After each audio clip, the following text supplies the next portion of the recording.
Hello there, and welcome to the Sleepless Scientist, a quiet place in the cosmos where your thoughts can unwind and knowledge becomes a soft lullaby for the night. Tonight's journey will take us far from the noise of the day into the deep, star-scattered silence above. We'll drift through mysteries that have puzzled humanity for centuries, questions about why the night sky is dark, where the light has gone, and what it truly means to live in a universe both infinite and fleeting. But before you settle in and get cozy, I'd love if you could take a moment to like this video and subscribe. Only if you truly find these quiet explorations enjoyable. And when you're ready, leave a comment to let me know where in the world you're listening from and what time it is for you right now. It's always such a joy to see all the places we gather from, each in our own little slice of time. Now, feel free to dim the lights, maybe turn on a fan for a soft background hum, and let's begin our calm exploration of the universe's oldest riddles. And if your mind begins to wander, that's perfectly fine. Let it drift. We'll still be here, quietly unfolding the story. When you step outside at night, into the hush between sounds, you see a sky sprinkled with stars, countless, scattered, and yet surrounded by such deep blackness. It seems strange, doesn't it? If space is full of stars, then why is most of it dark? Shouldn't every corner of the sky be glowing, every direction filled with a shimmer of light? This simple question, why the night sky is dark, has lingered in human thought for over 400 years. We call it Olbers' paradox, but it began long before Olbers himself, with the quiet musings of Johannes Kepler in the early 1600s. Kepler, staring into the heavens, wondered why the sky wasn't bright as the sun if the universe stretched on forever and was filled with stars. He reasoned that maybe the cosmos had edges, a finite collection of lights, like lanterns scattered only so far into the night. His suggestion, modest yet radical, hinted that the universe might not be endless after all. Centuries later, Heinrich Olbers revived the question, and his name became attached to it. He imagined that the light from distant stars must be blocked by cosmic dust, that perhaps the darkness was just a curtain drawn across the cosmos. But there was a problem. Dust doesn't make light vanish, it only delays it. Over time, that dust would heat up and begin to glow itself, just as embers glow after catching the warmth of a fire. If the universe were eternal and filled with stars and dust, then eventually the whole sky would blaze evenly, like the surface of the sun. And yet it doesn't. Instead, we see only the occasional pinprick of light against an ocean of silence. For nearly 3 centuries, this paradox sat quietly, waiting for the right kind of observation, until Edwin Hubble lifted his telescope toward the distant galaxies and noticed something astonishing. The farther away a galaxy was, the faster it seemed to be moving away. The light from those distant stars was stretched, its colour shifting toward red, like the fading of a distant violin note stretched thin by the wind. This discovery revealed that the universe was not static but expanding, that space itself was stretching, like fabric being slowly pulled apart. And this, softly but decisively, began to dissolve the paradox. The universe, it turns out, hasn't existed forever. It has an age, about 13.8 billion years, a number that, said aloud, is less a figure and more a rhythm of time itself. Light moves at a finite speed, and that means there are stars whose light simply hasn't had enough time to reach us yet. Their glow is still travelling, still on its way across oceans of time so vast that no human imagination can quite contain them. If you could see that light as it moves, it would stretch and cool, fading beyond red into wavelengths our eyes can no longer perceive. The darkness you see above isn't empty. It's filled with light that has been softened, stretched beyond visibility, whispering instead as microwaves. This faint afterglow is what we call the cosmic background radiation, the soft echo of the universe's first breath, the light from a time before stars were born. You could say that the darkness is not absence, but memory. When astronauts landed on the moon and looked around, they noticed something curious. In the photographs, there were no stars, only the bright grey of lunar dust, the flag, the reflection in a visor, and behind it all, a black sky with nothing twinkling in it. For some, this was unsettling. How could the universe be full of stars and yet none appear in those images? For years, conspiracy theories tried to make something mysterious out of something beautifully simple. Light. The moon has no atmosphere. When sunlight strikes its surface, it bounces directly into the astronauts' eyes and into their cameras, flooding them with brilliance. Their exposure settings were tuned to the glaring reflection of the surface, not the faint, delicate light of distant stars. It's the same reason we can't see stars during the day on Earth. Not because they're gone, but because our eyes are overwhelmed by nearer brightness. The stars are always there, we're simply standing in too much light to notice them. If, one day, a future astronaut stood on the dark side of the moon, far from the sun's reach, and let their eyes adjust to true blackness, the sky above them would bloom into a spectacle no camera on Earth has ever captured. The stars would appear sharper, closer, and more numerous than any we can see through our atmosphere. The universe would reveal itself quietly and endlessly, the way it was always meant to be seen. The paradox of the dark night sky is no longer unsolved, but it remains, in a gentler way, mysterious. The reason it's dark is because time has limits, because light, for all its speed, can only travel so far in the age of the universe, because we're watching a cosmic movie that began long before we arrived, and we're seeing just the frames that have reached us. The darkness above is not the failure of light, it's the space between moments of illumination. When you look up tonight and the air feels cool against your face, remember that the blackness isn't void. It's the stretched out memory of creation, the faint hum of what once burned bright. We are the lucky ones who live at a time when we can still see it, still sense the distant shimmer of galaxies racing away. And somewhere, beyond where light has reached, the story continues, unseen, but not unmade. For most of human history, people looked at the night sky and assumed that what they saw was the whole of existence, that the stars stretched forever in every direction, steady and eternal. There was no beginning, no end, just a quiet, endless sea of light. It was a comforting picture in a way, the heavens as a great lantern that never burned out. But hidden within that calm image was a problem, a small question that refused to stay quiet. If there were truly endless stars, why wasn't the entire sky blazing with light? Why are we surrounded by darkness instead of radiance? The puzzle of the dark night sky, now known as Olbers' paradox, began long before science had telescopes or equations to lean on. It began with simple wondering.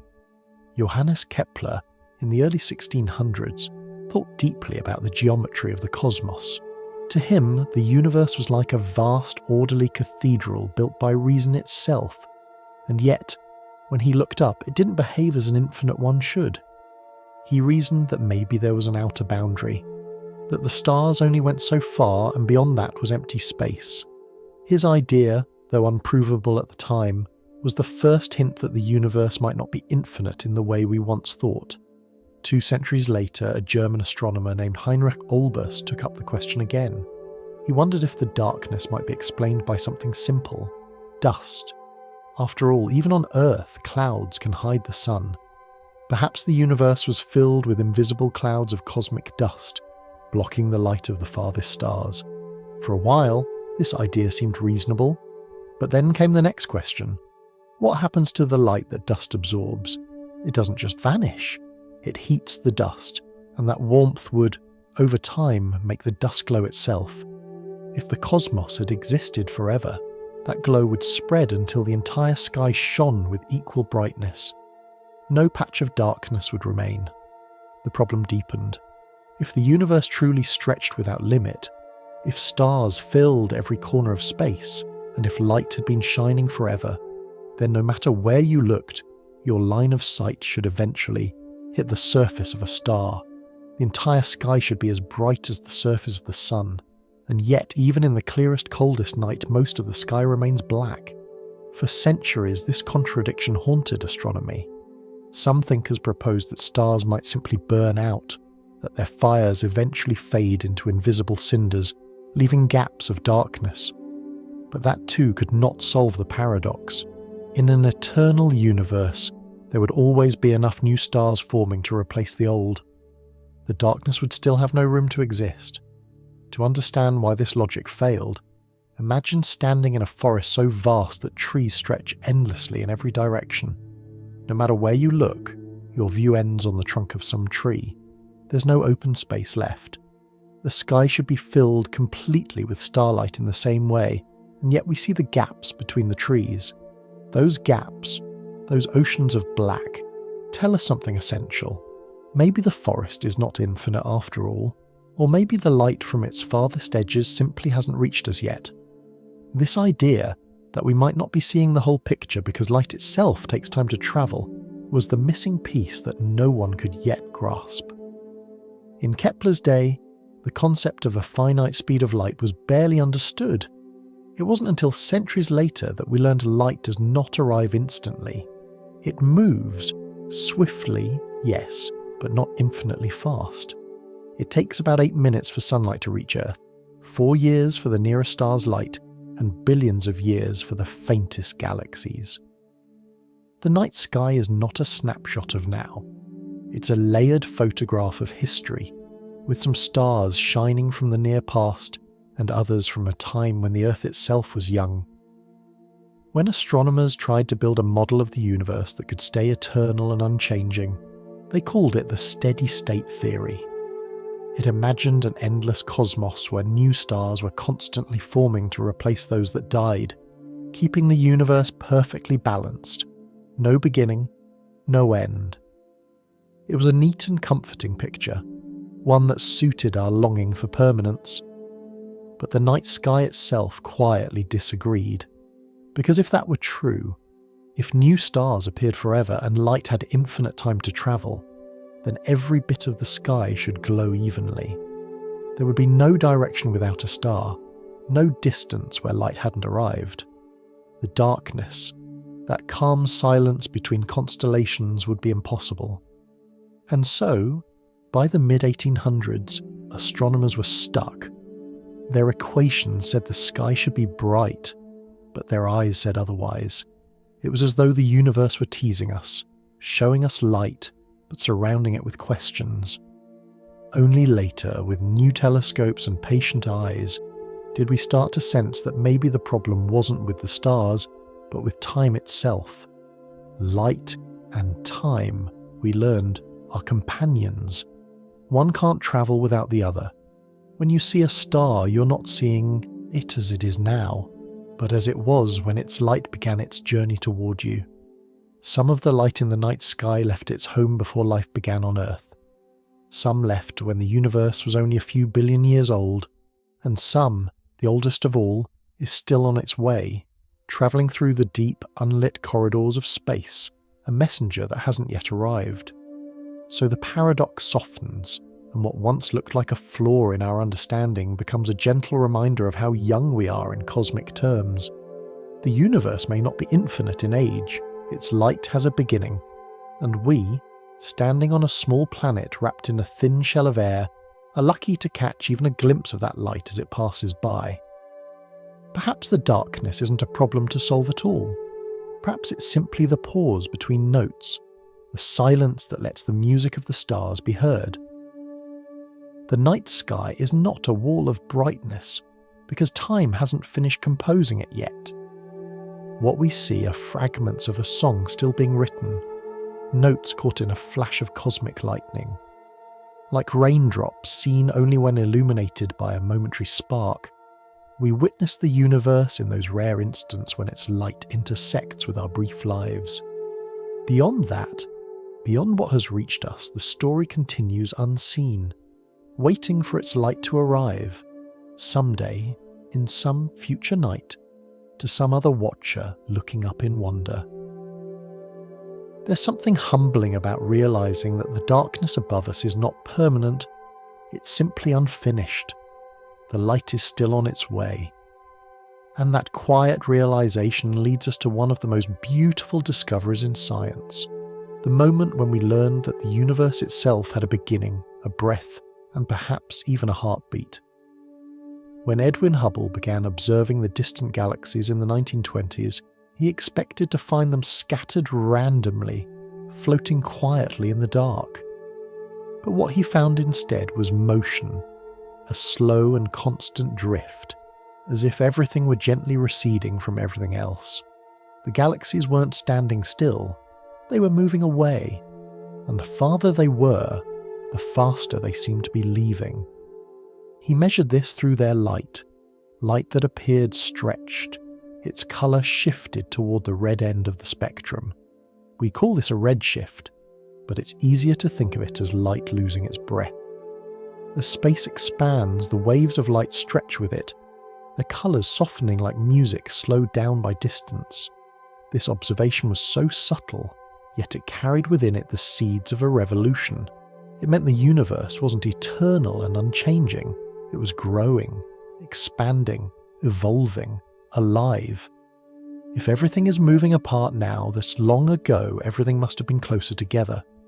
Imagine running the film of the universe backward, each galaxy tracing its path inward, every atom folding back into its neighbours, until all of existence is pressed into a single, brilliant moment. That is what we now call the Big Bang. Not an explosion in space, but an expansion of space itself. The universe, once unimaginably dense and hot, began to stretch outward, cooling as it went. Scientists describe that first instant with numbers that are hard to imagine. Temperatures so high that even atoms couldn't exist. Only raw energy and simple particles dancing in chaos. But we don't need to think in equations to feel the wonder of it. Think of it as the first breath of a newborn universe. The moment when silence turned into sound, when darkness became light. If the universe is about 13.5 billion years old, a number that sounds enormous but can still fit into a single sentence, then we're standing now in its later chapters, looking back across time toward that first glow. The light we see from the farthest galaxies left them billions of years ago, and by the time it reaches us, it's no longer bright and sharp. It has stretched and softened, becoming something almost ghostly, the cosmic microwave background. This background light fills the universe entirely. It is the afterglow of creation, the memory of a time when the whole cosmos was glowing. It's not the kind of light our eyes can see. It's too faint and too cool, its wavelength stretched beyond red into the realm of invisible warmth. But sensitive instruments can detect it. If you could translate that faint hiss of radiation into sound, it would be like the gentle static between stations on an old radio, the echo of the universe's first moment of illumination. When this light was first discovered in the 1960s, by two engineers who were just trying to quiet the noise in their radio antenna, they thought it was a mistake. They cleaned the device, checked for pigeons nesting inside it, recalibrated everything, but the faint hiss remained. Eventually they realized they were hearing something extraordinary, the oldest light in the universe still humming softly from every direction. The discovery changed everything. It confirmed that the universe had indeed begun in a hot, dense state, that it had an age, a history, and a childhood. Suddenly, the darkness above us wasn't infinite mystery. It was story. A long one, yes, but one we could begin to read. During the early ages of the cosmos, when it was just a few 100,000 years old, a blink in cosmic time, the heat began to settle enough for the first atoms to form. Protons and electrons joined, creating hydrogen, the simplest element, the building block of all stars to come. As soon as atoms appeared, the universe became transparent. Light, once trapped in the fog of plasma, was finally free to travel. That is the light we still detect today, stretched thin but unbroken. The first light to move through open space. If you could have stood there in that moment, though of course there was no there yet, no ground to stand on, you would have seen brightness everywhere, blinding and uniform. The entire sky would have glowed like the surface of a star. But as the universe continued to expand, that brightness spread out, its colour shifting deeper and deeper into red, cooling until the heavens turned dark. What was once a blinding blaze became the faint warmth of the background we now detect with telescopes. Sometimes people wonder, if the early universe was that bright, why aren't we blinded by it now? The answer lies in how space itself grows. As the universe stretches, it carries the light with it, elongating each wave until it slips out of our visible range. It's as though the light hasn't disappeared. It simply sung its last visible note. What remains is the echo, a lullaby in microwaves, faint and ancient. You might think that the expansion of space faster than the speed of light sounds like breaking the rules. After all, nothing can move through space faster than light. But expansion isn't something moving through space. It's space itself stretching, creating new distance faster than light can cross it. The fabric of reality grows, and everything within it drifts apart, not because it's travelling, but because the stage beneath it is widening. If we could see all wavelengths, not just the tiny slice of light our eyes can perceive, the night sky would not look black at all. It would glow softly in every direction, a mist of ancient light still cooling, still fading. The darkness above is an illusion created by our own limitations. The universe shines, but most of its light has slipped into colours we can't see. Sometimes, scientists like to joke that if the expansion had stopped long ago, our sky would be so bright we'd need cosmic sunglasses. Thankfully, space keeps stretching, and the glare has dimmed into a peaceful twilight, just enough for us to sleep beneath. When you look up tonight, remember that every photon, every speck of light that reaches your eye, has travelled across billions of years to find you. You are, in a small and beautiful way, connected to the birth of the universe itself. You are seeing not just light, but time, a history written in radiance, fading gently as it moves. From this quiet beginning, our story drifts onward into how the universe keeps stretching, reshaping the light we see and defining the edges of what we can ever know. Imagine for a moment that you're holding a small rubber balloon in your hands. On its surface, you've drawn a few tiny dots with a pen, each dot a galaxy, each one perfectly still. Now you begin to blow air into the balloon, slowly, carefully. As the balloon expands, every dot moves away from every other, not because the dots themselves are crawling outward, but because the very surface they rest on is stretching beneath them. That is what our universe does. Not a collection of objects racing through pre-existing space, but space itself swelling and carrying them along. It is a strange and beautiful truth. The universe is not expanding into something. It is expansion itself. When Hubble first saw those distant galaxies drifting away, he'd uncovered not a motion but a rhythm, the slow breathing of creation. If you could measure how quickly space stretches, you'd find that for every few million light years of distance, the universe expands a little faster, like ripples widening from a single stone thrown into a quiet pond. Astronomers use something called the Hubble constant to describe this pace of expansion. But the number itself isn't important for our story.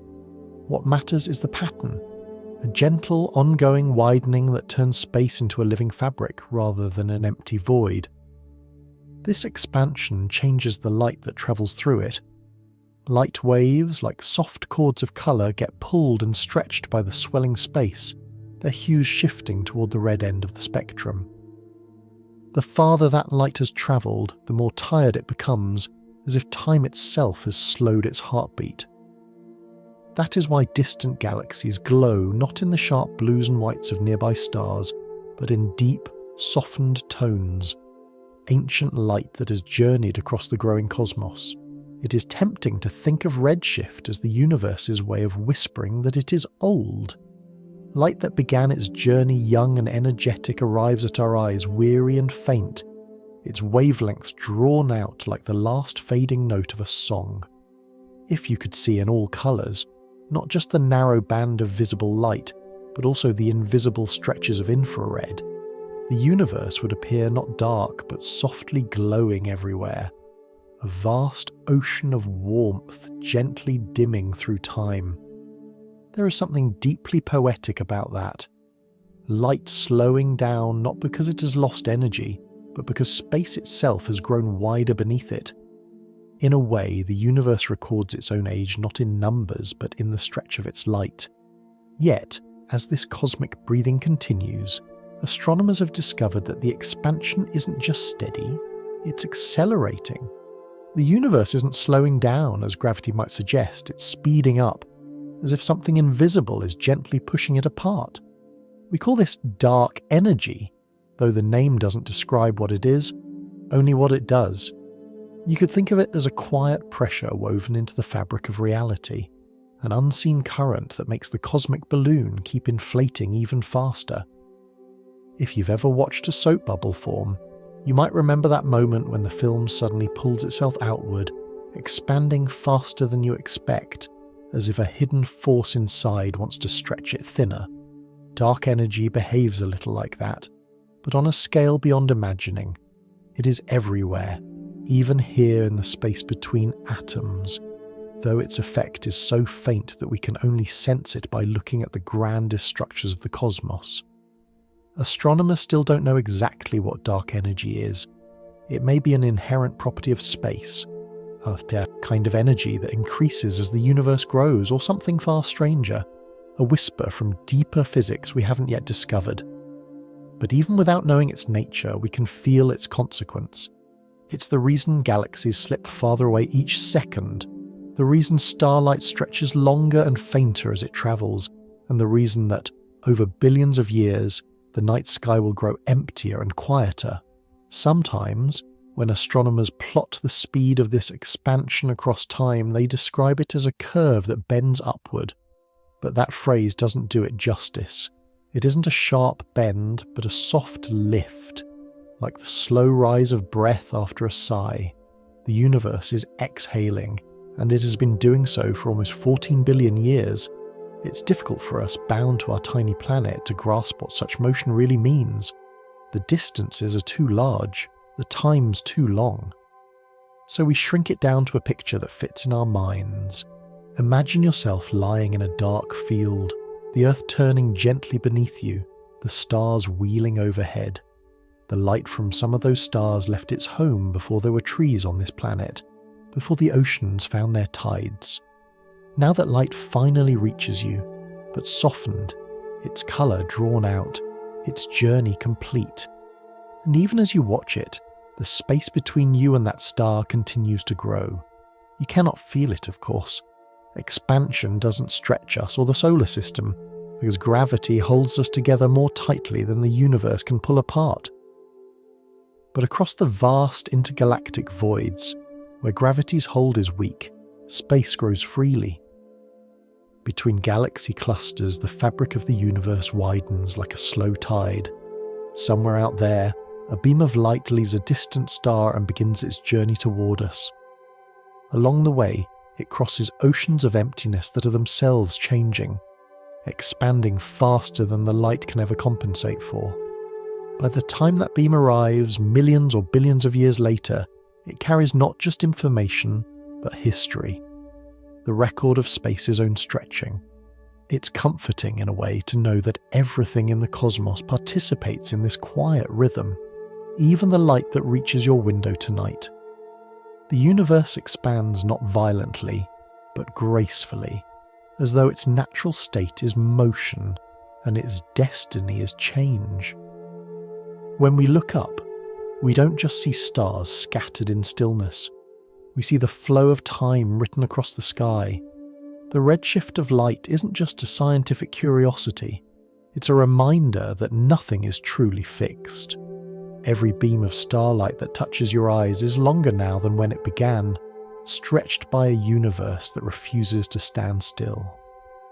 And so, the night above is not a frozen picture, but a living fabric, shimmering, moving, and gently breathing. From here, our quiet exploration now turns to the farthest limits of that expanding fabric, the edge beyond which even light can no longer return, and where the horizon of what we can know begins to fade. If you've ever stood on a shore and looked out at the sea, you've felt that quiet illusion of an ending.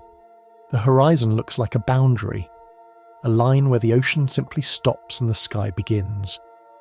Yet, if you sailed toward it, you'd find no edge waiting there, only more water, more sky, and another horizon beyond that. The universe is much the same. It seems to have an edge, a border that marks the limit of what we can see. But in truth, that boundary is not the end of anything. It's simply as far as light has had time to travel. Astronomers call this the cosmic horizon, and though it sounds like something drawn on a map, it isn't a wall or a shell or a physical edge. It's the outermost limit of what can ever be observed, the boundary between the visible universe and the vast, unobservable realm beyond. If light could move infinitely fast, we'd see it all, but it doesn't. It travels at a steady pace, roughly 300,000 kilometers each second, a speed so great that it can cross the entire Earth in the blink of an eye, and yet so finite that even after 13.5 billion years, there are regions of space whose light hasn't yet reached us. When we peer into a telescope and look deep into space, we're not just looking outward, we're looking backward in time. Each faint glimmer of light carries the story of its origin. A nearby star shows us its face as it was only a few years ago. A distant galaxy might be showing us how it looked before the Earth even existed. And at the farthest distances, beyond the oldest galaxies we can detect, we meet the faint afterglow of the Big Bang itself, the first light ever freed to travel through space. Beyond that, there's silence, not because nothing lies beyond, but because the light from those regions hasn't had enough time to reach us. It's like listening to a song whose final notes are still on their way through the air. We live within that unfinished melody. What's even more mysterious is that the universe's expansion means some of that light never will arrive. The farther away a galaxy is, the faster it appears to move away from us, carried by the stretching of space. There comes a distance where space expands faster than light can cross it, and beyond that, light can never bridge the gap. Even if it left those galaxies billions of years ago, it will never outrun the growth of the universe to reach our eyes. It sounds like a contradiction, but it's not. Nothing in space is breaking the cosmic speed limit. Rather, the fabric of space itself is being drawn outward. Imagine dots painted on the surface of an inflating balloon. The dots aren't moving across the rubber. The rubber between them is simply stretching, and the more it stretches, the faster the dots drift apart. In the same way, galaxies don't move through space faster than light. They're being carried apart by the expansion of space itself. The edge of the visible universe, then, isn't a border around everything. It's a horizon defined by time. And like the horizon on Earth, it changes depending on where you stand. Somewhere far away, in a galaxy whose own stars are looking out into the dark, there's another observer with their own horizon, their own view of what's visible. Theirs overlaps with ours only partially. Every point in space has its own limit of sight, a sphere of what can be seen, wrapped in the darkness of what lies forever beyond. It's humbling, isn't it? The universe we can see, enormous, magnificent, filled with hundreds of billions of galaxies, is only a small fraction of the total. Beyond our cosmic horizon, there could be countless more galaxies, stars, and even whole clusters of universes beyond our comprehension. But their light will never reach us, and so they will remain unseen, existing only as whispers in equations and imagination. When we think of this limit, it's easy to feel small, as though we're trapped inside a snow globe of light. Yet there's comfort, too, in the idea that we are witnessing something rare. the universe in an age when it still reveals itself. Billions of years from now, as expansion continues, more and more galaxies will slip beyond that horizon, their light forever lost to observers in the far future. To them, the sky may look almost empty, the cosmic story erased except for the faint glow of their own local stars. You could say we live in a privileged era, a brief window in cosmic history when the universe is both old enough to be interesting and young enough to still be visible. We can look backward across nearly all of time, tracing the light from the first galaxies, seeing echoes of the Big Bang, and mapping the structure of space itself. Future civilizations may not be so lucky. Their night skies will show only the dim embers of nearby stars, no trace of the vast tapestry we see today. It is a strange and beautiful thought that the universe, though it may last forever, will one day grow lonely even for those who inhabit it. The expanding fabric of space will separate everything from everything else until the cosmic horizon closes in like the fading edges of a dream. When you look at the night sky now, you are peering across the greatest distance and the longest time any being has ever seen. The faintest galaxy in our telescope sends us light that began its journey more than 13 billion years ago, almost from the beginning itself. Beyond that, the light can't reach us, and so the map ends. Not with a wall, not with a border, but with a soft, unreachable distance. If we follow that thought to its quiet conclusion, we realize that there are no edges in the traditional sense, only horizons defined by what we can see. The universe doesn't stop there. It continues beyond the limits of our vision, like the sea stretching far beyond the line where it meets the sky. In that sense, the cosmic horizon is a promise as much as a limit. It tells us that there will always be more to discover, even if we never reach it. The horizon is what keeps the universe alive in our imagination, a boundary that moves as we move, always just out of reach, always inviting us to look a little farther. As we drift further into the story, we begin to see where this path leads, toward a future when the universe keeps expanding, the stars fade, and even the light that once connected galaxies begins to vanish into silence. There's a quiet comfort in believing that the night sky will always look the same. The constellations appear ancient and steady, their patterns stitched into human memory for thousands of years. Orion will always rise in winter. The Big Dipper will always hang above the northern horizon. But the truth, whispered softly by time itself, is that even the stars are not forever. What we see tonight is only a temporary arrangement, a fleeting portrait in an ever-expanding frame. The same expansion that began with the Big Bang still continues, and it's not slowing down, it's speeding up. The galaxies are not only moving apart, they are accelerating away from one another, carried by the mysterious current of dark energy.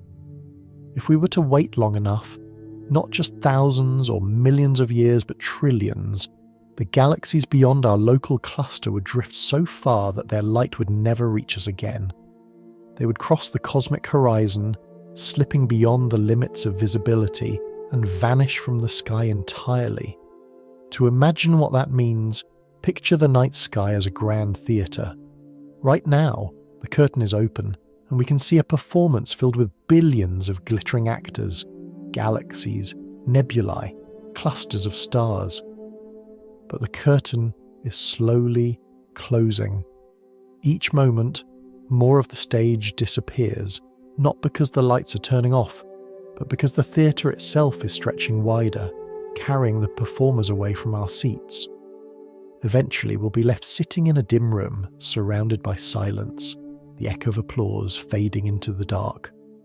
Astronomers predict that about 100 billion years from now, nearly everything beyond our local group of galaxies, the Milky Way, Andromeda, and a few smaller companions, will have slipped beyond that horizon. The rest of the universe will become invisible. Future observers, if any remain, will see only a single merged galaxy in an empty void. the clues that tell us about cosmic expansion, about the Big Bang, about distant galaxies and clusters, all of it will be gone. For them, cosmology will be almost impossible. The cosmic background light that we detect now, faint but ever present, will have stretched to wavelengths so long that no instrument could ever capture it. The universe will appear static, unchanging, eternal, a quiet echo of the very misconceptions we finally escaped. They'll live in a cosmos without evidence of its own history, a world where the past has literally faded from view. It's strange to think that we, living now, exist at such a privileged moment. We arrived late enough to see how the story began, but early enough that the story hasn't yet disappeared. We can still measure the echo of the Big Bang, still watch the galaxies rush outward, still read the cosmic handwriting that future generations will no longer be able to find. For a brief sliver of cosmic time, the universe is both visible and understandable, and yet that visibility comes with melancholy. The same expansion that makes our observations possible will one day erase them. The galaxies are already receding faster than the light they emit can reach us. Somewhere, at unimaginable distances, stars are being born whose light will never ever arrive here, their brilliance destined to remain forever unseen. If we could speed up time and watch the universe in fast motion, it would look like this. The galaxies drift farther and farther apart, their light stretching into deeper shades of red, then infrared, then beyond even that, into wavelengths longer than the width of planets. The night sky would fade from a tapestry of stars into a scattering of faint embers, then into a soft grey emptiness. Eventually, even the great spiral arms of galaxies would blur into invisibility. The sky that once blazed with billions of suns would become almost blank. But that emptiness is not a true void. Beyond what we can see, the universe continues. It doesn't stop existing just because we can't perceive it. The horizon of sight is not a wall, it's a veil of time. Every second, more light is born, and more of it slips away beyond reach. The cosmos is both revealing and concealing itself in the same breath. This idea that the universe can hold more than it shows gives the darkness a kind of dignity. When we look up and see the spaces between the stars, we are witnessing not absence but privacy. The universe keeps most of itself hidden, not out of cruelty, but out of the simple reality that light can only travel so far. There's something tender in that, almost human, the notion that even creation has boundaries, that even infinity needs a pause. Some scientists call this distant future the heat death of the universe, a time when expansion has carried everything so far apart that energy itself grows thin. Stars will exhaust their fuel. Black holes will evaporate into faint radiation. Matter will decay into simpler and simpler forms until all that remains is a thin mist of particles adrift in cold space. It sounds tragic, but there's also a strange peace in it. The quiet after a long and brilliant symphony. It reminds us that endings are not failures. They are the natural continuation of beginnings. The stars that will one day fade are made of the same atoms that once ignited in the first flash of creation. Those atoms have travelled through suns, through worlds, through us. They will scatter again, and perhaps in some future eon, gather into new forms we can't imagine. New stars, new lives, new watchers wondering why their sky is dark. We don't need to fear that distant silence. The cosmos is always in motion, and change is its oldest habit. The same expansion that will one day erase the galaxies also gave them room to form in the first place. If the universe had stayed still, it would have collapsed into itself long ago. It is the stretching that allows light and life and thought to exist at all. The dark future is simply the other side of that same gift. So, when you look up tonight and see the glitter of stars above you, think of them as companions in motion, not fixed jewels in a permanent dome, but fellow travellers, each on their own path through time. The night sky you see is a fleeting moment, beautiful precisely because it will not last. Darkness is not emptiness. It's the universe keeping its secrets safe and inviting us for a little while to wonder what those secrets might be. As we drift further along this quiet path, the story begins to turn inward, from the vanishing of distant galaxies to the question that follows naturally from all this silence. If the universe is so vast, so full of stars and worlds, why have we never heard another voice calling back? When you imagine the universe growing colder and quieter, with galaxies drifting away into the dark, a thought naturally follows. If everything is spreading apart, if light itself is fading, then how lonely must that space become?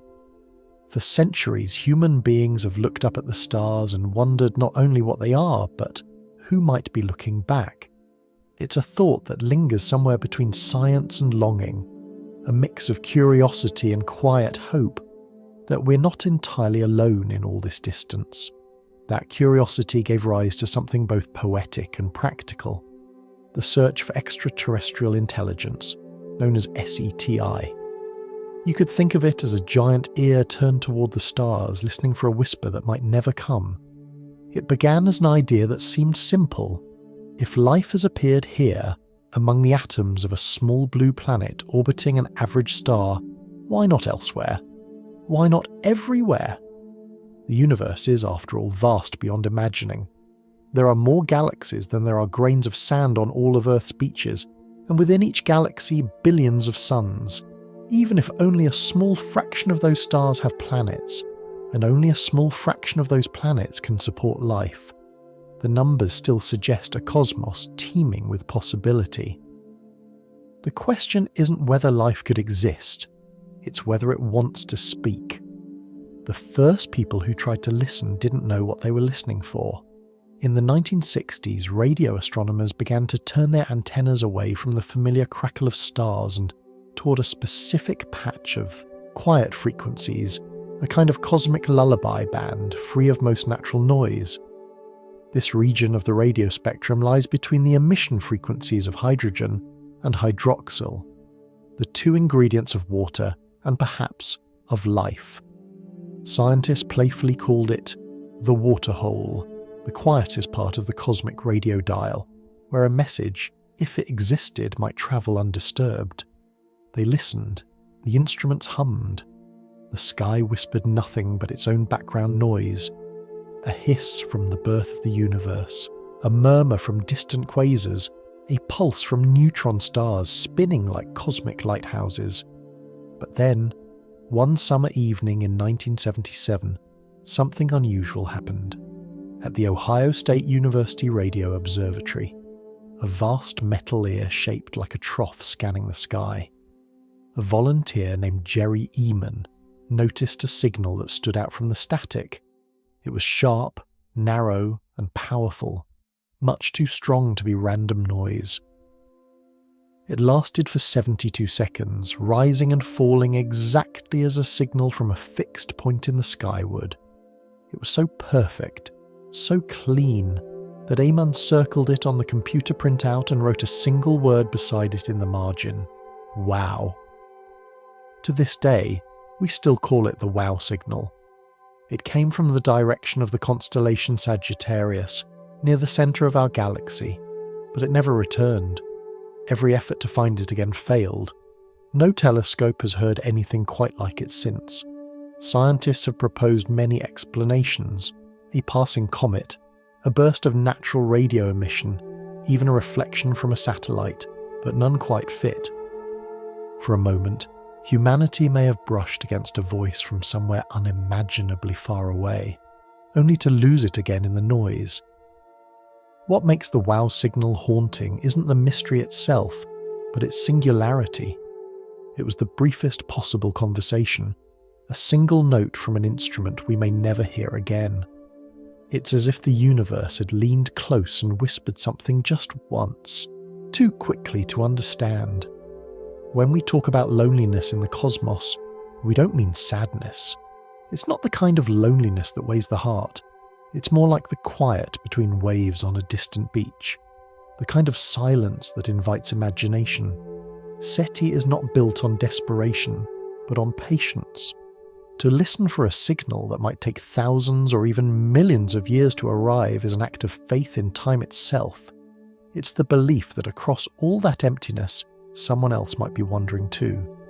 Imagine the vastness between stars as an ocean of light, so wide that even if another civilization were to send a message, it would travel for centuries before finding us, if we happened to be listening at the right moment, on the right frequency, with the right kind of ear. A single beam of radio waves spreads as it travels, like ripples widening on a pond. By the time it crosses 100 light years, it may be as faint as a whisper across continents. That is the challenge and the poetry of SETI, to listen into a silence so deep that it might take generations to know if it's been broken. Scientists around the world have joined in, using giant dishes that sweep across the sky like slow metronomes. Every day they collect oceans of data, searching for patterns that might stand out against the static. Most of it is interference, the hum of Earth's own technology, the chatter of satellites, the soft static of our own civilization bouncing back at us.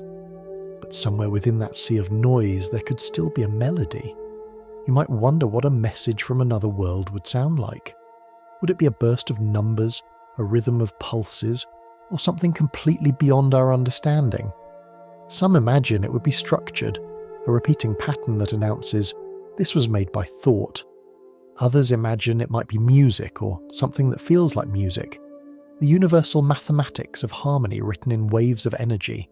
Whatever it might be, it would carry across the universe one simple truth. We are not alone in the act of wondering. Even the absence of such a signal tells us something profound. The silence itself is an answer of a kind. It tells us that the universe is vast enough that two civilizations could live and die without ever hearing each other, or that life, rare and fragile, chooses to remain quiet. Or perhaps that communication, as we understand it, is not the only way to be known. The stars above you tonight are broadcasting endlessly, in light, in radiation, in gravity, each one a steady heartbeat echoing through space. Perhaps there are other kinds of signals woven into forms we have not yet learned to perceive. Maybe they speak in neutrinos, in quantum entanglement, in ripples of space-time that our senses cannot yet interpret. The possibilities are as endless as the stars themselves. But for now, we listen the only way we know how, with antennas, with curiosity, with a kind of cosmic patience that stretches across generations. The universe has been speaking for billions of years through its galaxies and light, and we've only just begun to learn its alphabet. As we drift further into the story, we'll look at the messages humanity has tried to send in return. Tiny postcards of sound and metal, launched into the dark with nothing but hope, bearing our laughter, our music, and our promise to whoever might someday find them. If listening to the universe is an act of patience, then speaking to it is an act of faith. We have been listening for so long, our antennas turn toward the stars, waiting for a voice to rise out of the static. But at some point, someone must have wondered, what if the silence isn't rejection? What if it's waiting for us to say something first? That thought led to one of the most beautiful gestures in the history of science, humanity's first attempts to speak to the cosmos. Not through conquest or noise, but through messages carried quietly on metal and light, launched into the dark like bottles tossed into an infinite sea. It began in the early 1970s with two small spacecraft, Pioneer 10 and Pioneer 11. They were built to explore Jupiter and Saturn, but their designers, led by the visionary Carl Sagan and artist Linda Salzman Sagan, realized that once their missions were complete, the probes would continue their journey forever, drifting into interstellar space. These machines, tiny and fragile, would be among the first human-made objects to leave the solar system. It felt wrong, somehow, to send them out empty-handed. So they engraved a message on a small gold anodized plaque, a cosmic postcard meant for whoever or whatever might someday find it. On the left side was a diagram of the spacecraft to show its scale. In the middle stood a man and a woman drawn simply and without clothing, not as symbols of modesty or pride, but as an honest depiction of the human form. Behind them was a silhouette of the spacecraft itself, a silent promise that we are explorers. Beside the figures was a map of our place in the galaxy, a starburst of lines radiating from a central point, the location of our sun, each line showing the direction and distance to a pulsar, those cosmic lighthouses that flash with perfect rhythm. The pattern of their pulses, expressed not in words but in the language of timing, would let any intelligent being triangulate our position. And beneath it, the faint outline of our solar system, showing the path the Pioneer probe had taken, leaving Earth behind and heading outward. There were no words, no sounds, only pictures and patterns. It was meant to be universal, understandable by logic, if not by culture. Whether anyone would ever find it didn't matter as much as the act of sending it. For the first time, humanity wasn't just asking questions of the stars, we were introducing ourselves. A few years later, the idea grew grander. The Voyager 1 and Voyager 2 missions were launched in 1977, each equipped not with a plaque, but a golden record. A real phonograph record, 30 centimeters wide, coated in gold to protect it from cosmic radiation. On it was engraved a message from Earth, but this time, a message that could be heard. The record began with instructions, diagrams showing how to play it and where to find us, again using pulsars as galactic landmarks. But what followed was something more beautiful than data. The record contained sounds from Earth, thunder, birdsong, footsteps, the laughter of children. There were greetings in 55 languages, from Akkadian to Zulu, each voice speaking the same simple sentiment. Hello. There was music, Bach, Beethoven, a Navajo night chant, Senegalese percussion, a Japanese shakuhachi flute. There were photographs encoded in light, images of mountains, trees, people, animals, architecture, mathematics, and human art. And among those sounds was a heartbeat, the actual recorded heartbeat of a young woman, Anne Druyan, who helped design the record. She had fallen in love with Carl Sagan while working on the project, and she later described it as a message of love, cast into the vast ocean of the cosmos. It's hard to imagine a more human gesture, to take all the beauty and chaos of our world, distill it into sound and image, and send it to the stars knowing no one might ever hear it. But perhaps that's the point. We don't only send these things for the sake of being heard, we send them because we want to be known, even if only by the universe itself. Right now, Voyager 1 is more than 23 billion kilometers from Earth, travelling through a region where the sun's influence fades into interstellar space. Its tiny golden record still spins silently, waiting for an ear that might never come. At its current speed, about 17 kilometers each second, or roughly the distance between two cities every heartbeat. It will take 40,000 years just to pass near another star. But time is no enemy for these travellers. They were built to drift. Someday, perhaps millions of years from now, those records might be found, or perhaps they will outlast humanity itself, orbiting the galaxy like silent archives of who we once were. Long after the continents shift, after the oceans change shape, after even our language has vanished, those tiny discs of gold will still be gliding through the dark, carrying the laughter of our species and the sound of a single heartbeat. There's a comforting poetry in that thought, that somewhere in the endless dark our hello is still travelling, our music still echoing, our stories still flying outward. The record's surface contains no magic, no guarantee of being understood. But the gesture itself, the decision to say, "we were here," is perhaps the most human thing imaginable. Sometimes people ask whether sending such messages is safe. What if someone out there hears us and doesn't wish us well? But the truth is, our presence has been visible for far longer than any record could reveal. Every radio broadcast, every television signal, every radar ping we've ever made has been leaking into space for nearly a century.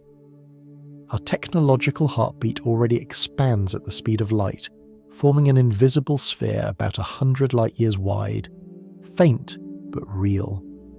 The golden record is just a quieter, more intentional version of that same message, written in music instead of noise. We have always spoken to the universe.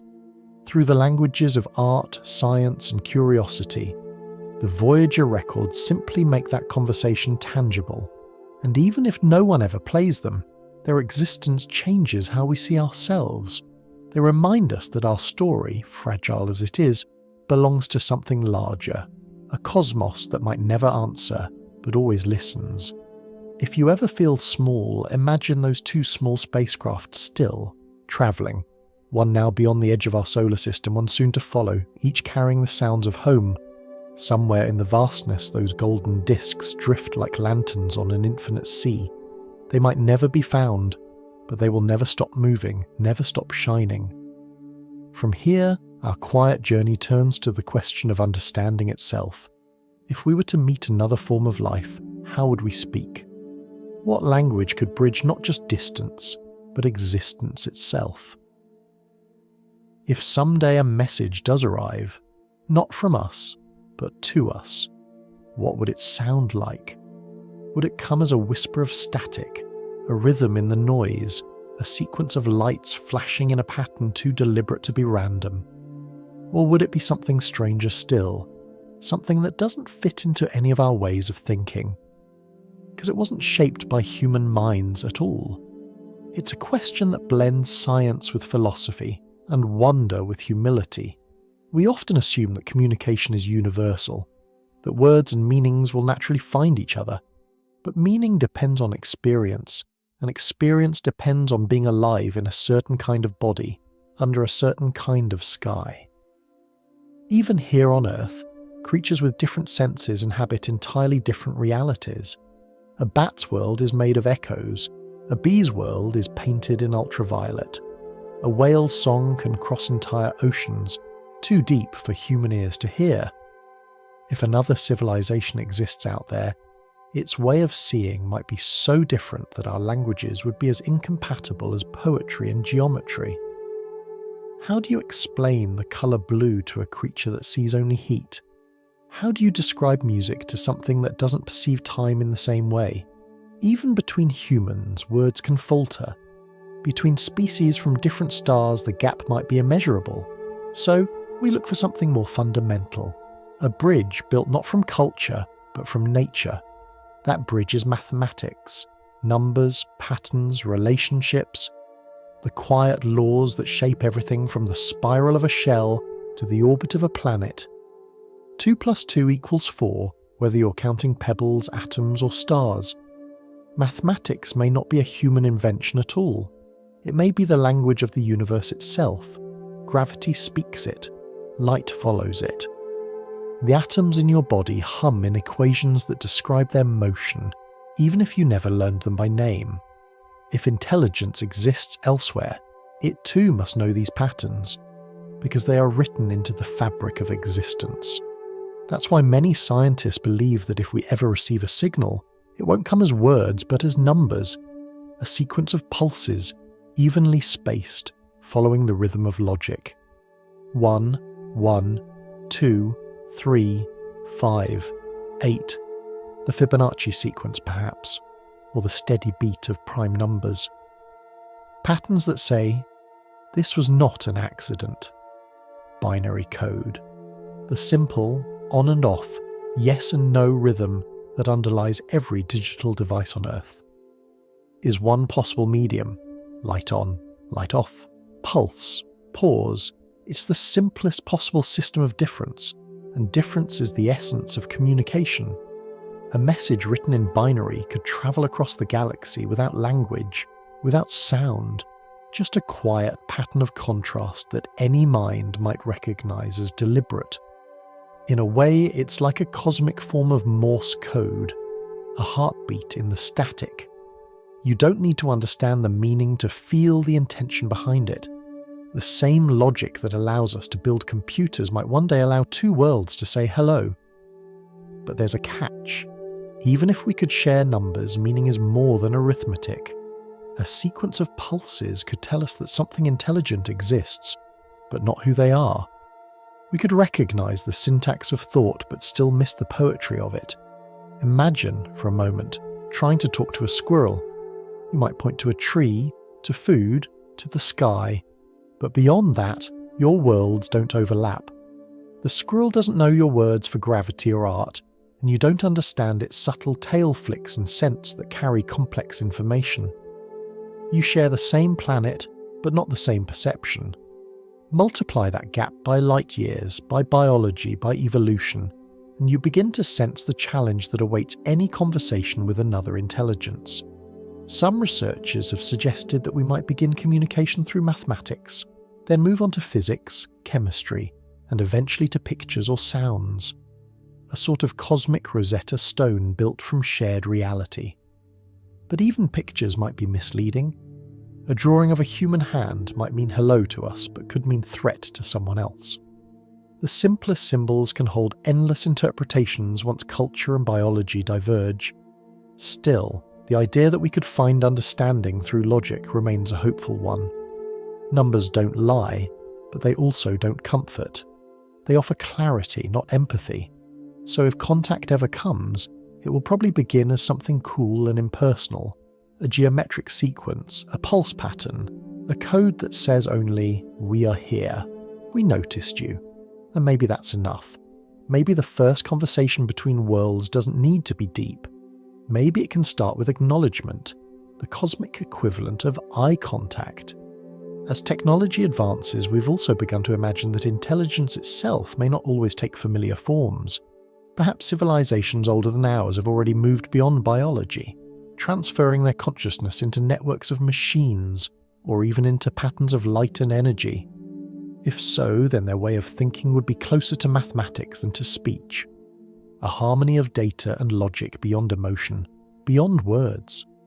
They might already perceive the universe itself as a kind of conversation, each photon a syllable, each atom a note.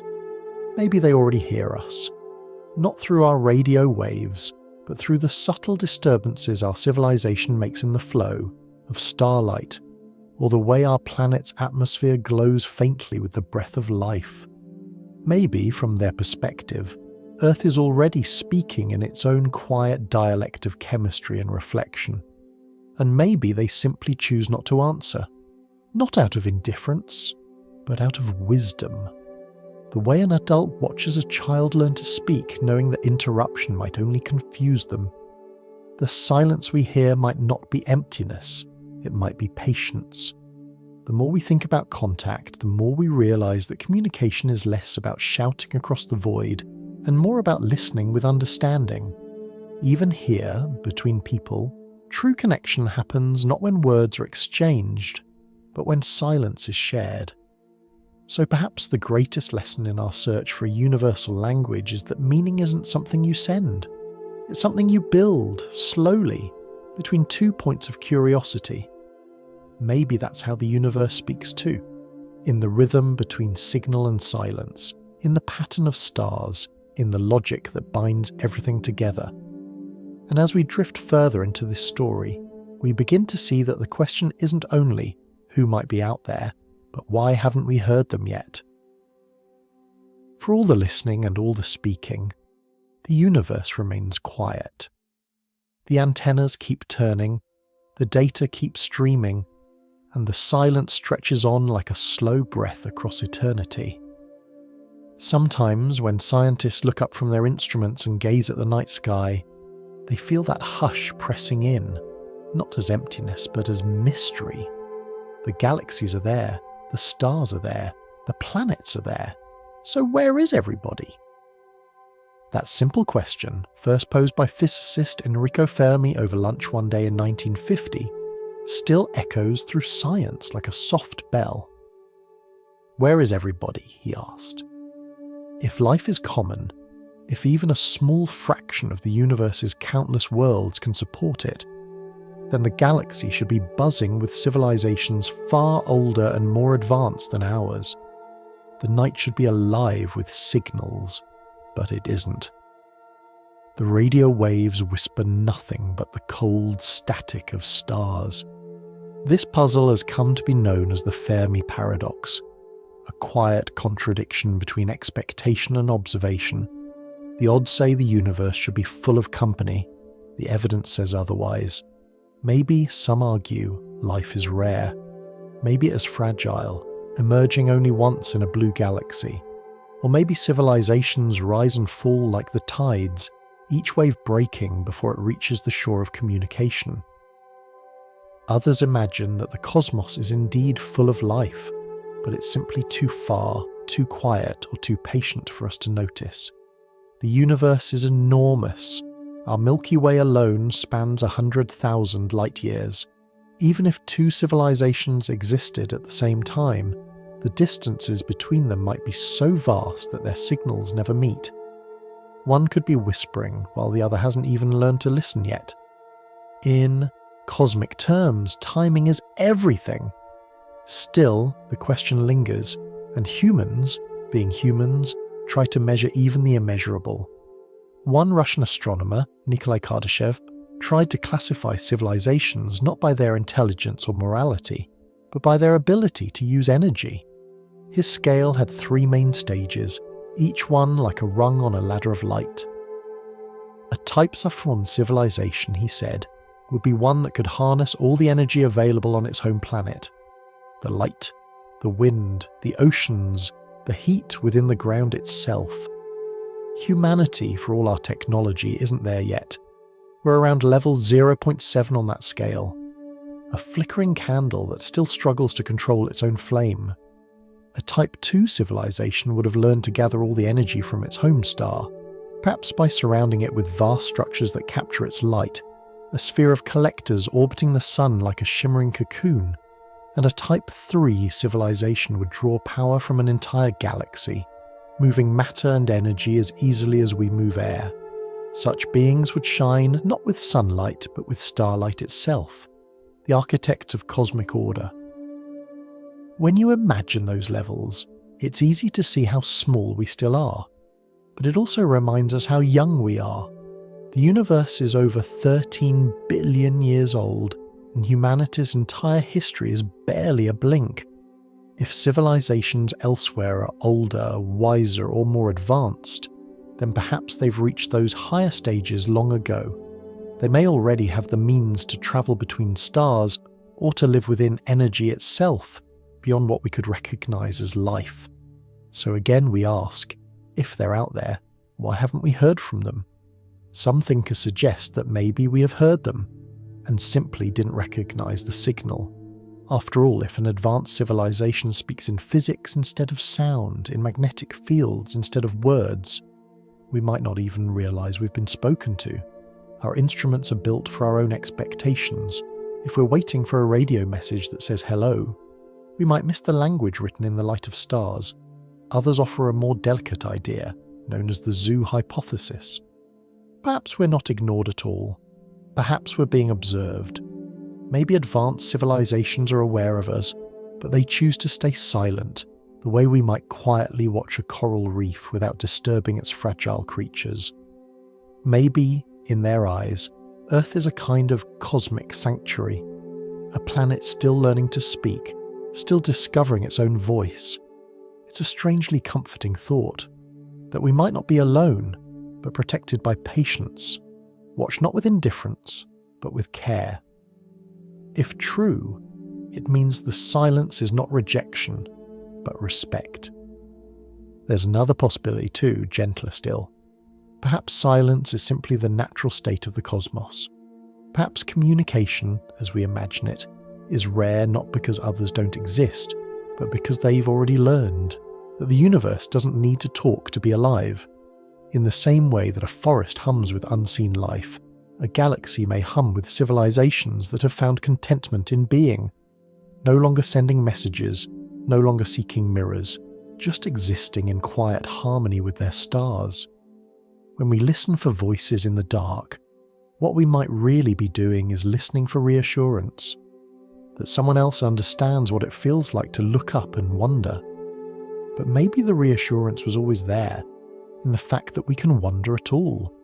The curiosity that drives us to search is itself proof of connection.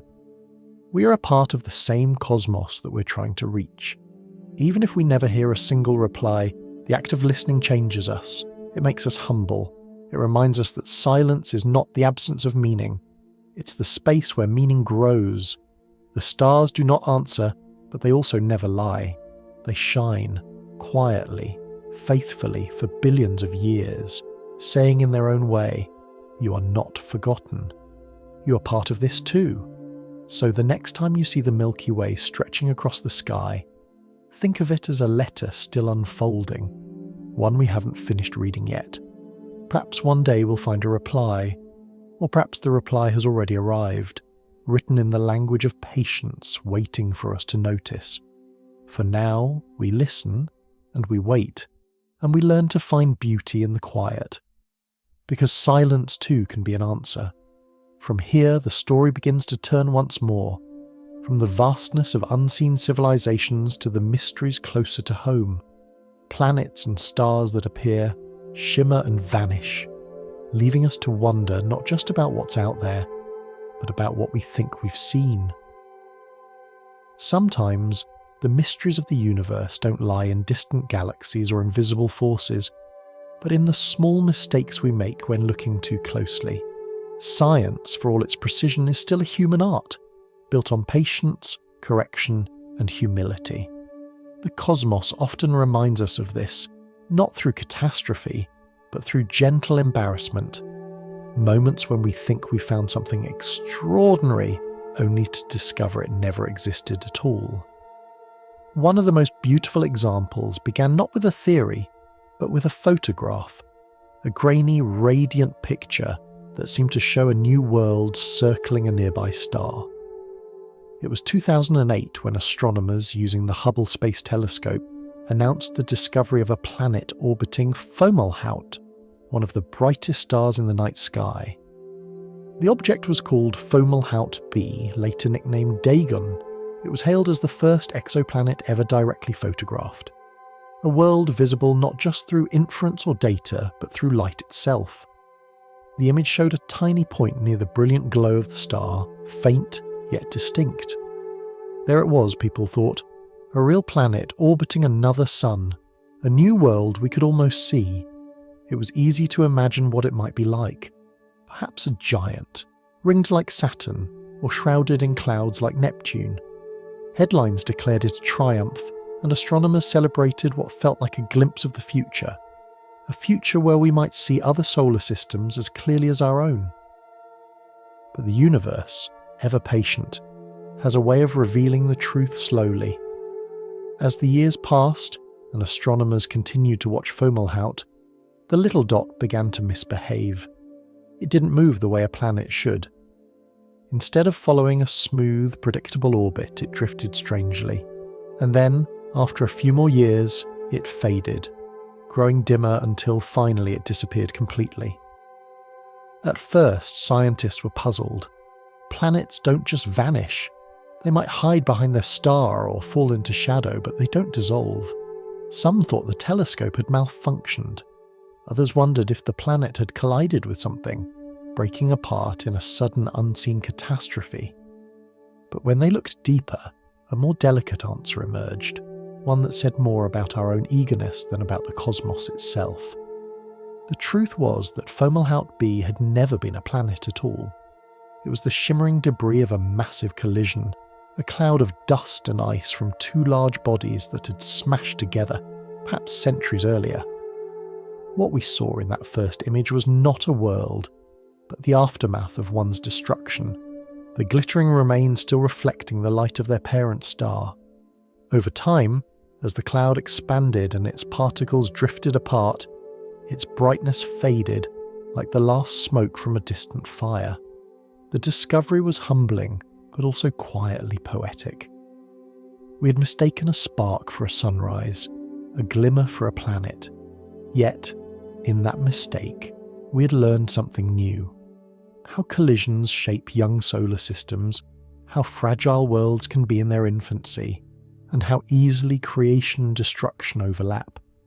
It's easy to forget that much of science progresses this way, not by unbroken success, but by gentle correction.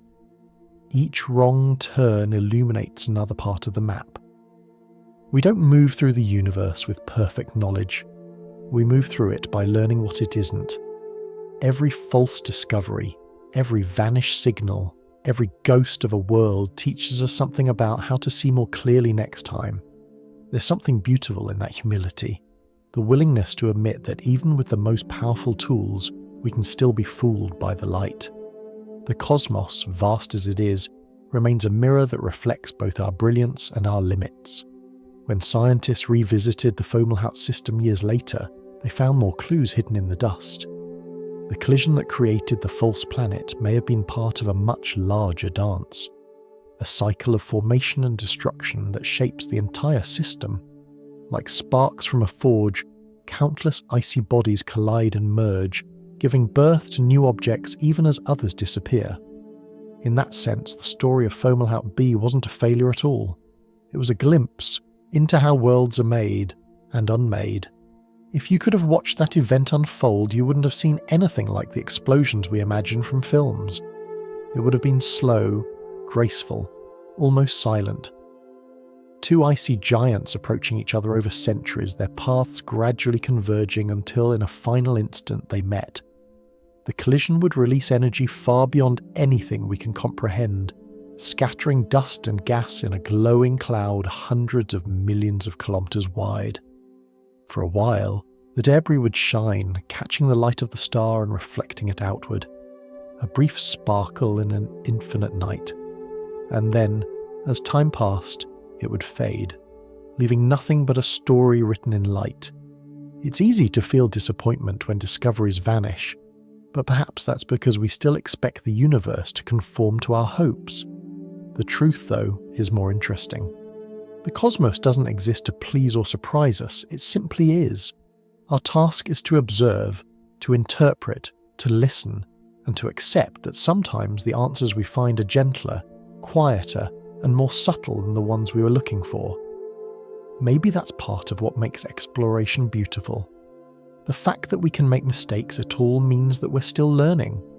The fact that we're humble enough to correct them means that, in some way, we're growing wiser with every vanished world. Fomalhaut B wasn't real in the way we thought, but the wonder it inspired was. And perhaps that's what matters most. Science isn't about being right. It's about being curious, even when the universe reminds us how little we know. And so, from this small lesson, a world that wasn't, we continue onward, deeper into the gallery of celestial illusions, because the universe has many ways to vanish before our eyes. From false planets to stars that fade without warning, the next mysteries will remind us that sometimes what disappears can tell us more than what remains. Not long after the story of Fomalhaut B faded into dust, another discovery shimmered into view, this time much closer to home. It came not from the depths of interstellar space, but from the familiar stars of Alpha Centauri, the nearest system to our own. It was 2012, and astronomers announced something that immediately captured the world's imagination. The discovery of a planet orbiting Alpha Centauri B, one of the twin suns that gleam faintly just 4 light-years away. It was a thrilling thought. A planet so close that, in the scale of the cosmos, it was practically next door. The headlines came quickly. Earth's nearest neighbour has a world. It felt like the beginning of a new chapter, one where the stars we see from our backyards might truly hold other homes. The planet was named Alpha Centauri BB, though that technical name held little of the wonder people felt. To most, it was simply the closest exoplanet ever found.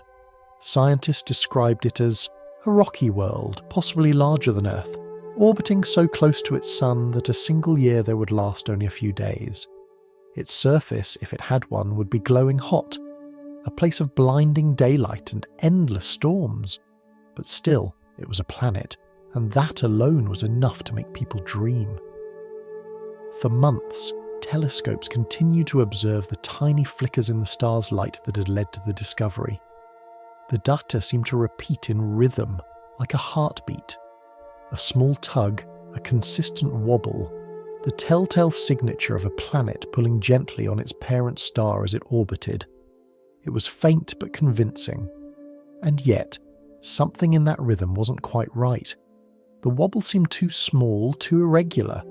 Some researchers noticed that the signal strength matched not only the star's possible motion, but also patterns in the telescope's own schedule, its daily and yearly observing cycles.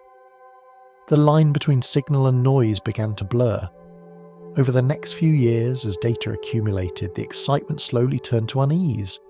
The wobble that had once looked like a planet's pull began to seem more like an echo, a reflection of the instrument itself.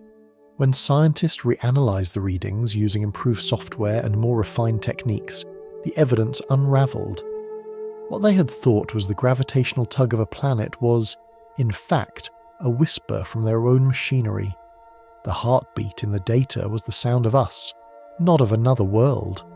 Alpha Centauri b, the world that had inspired such hope, vanished overnight.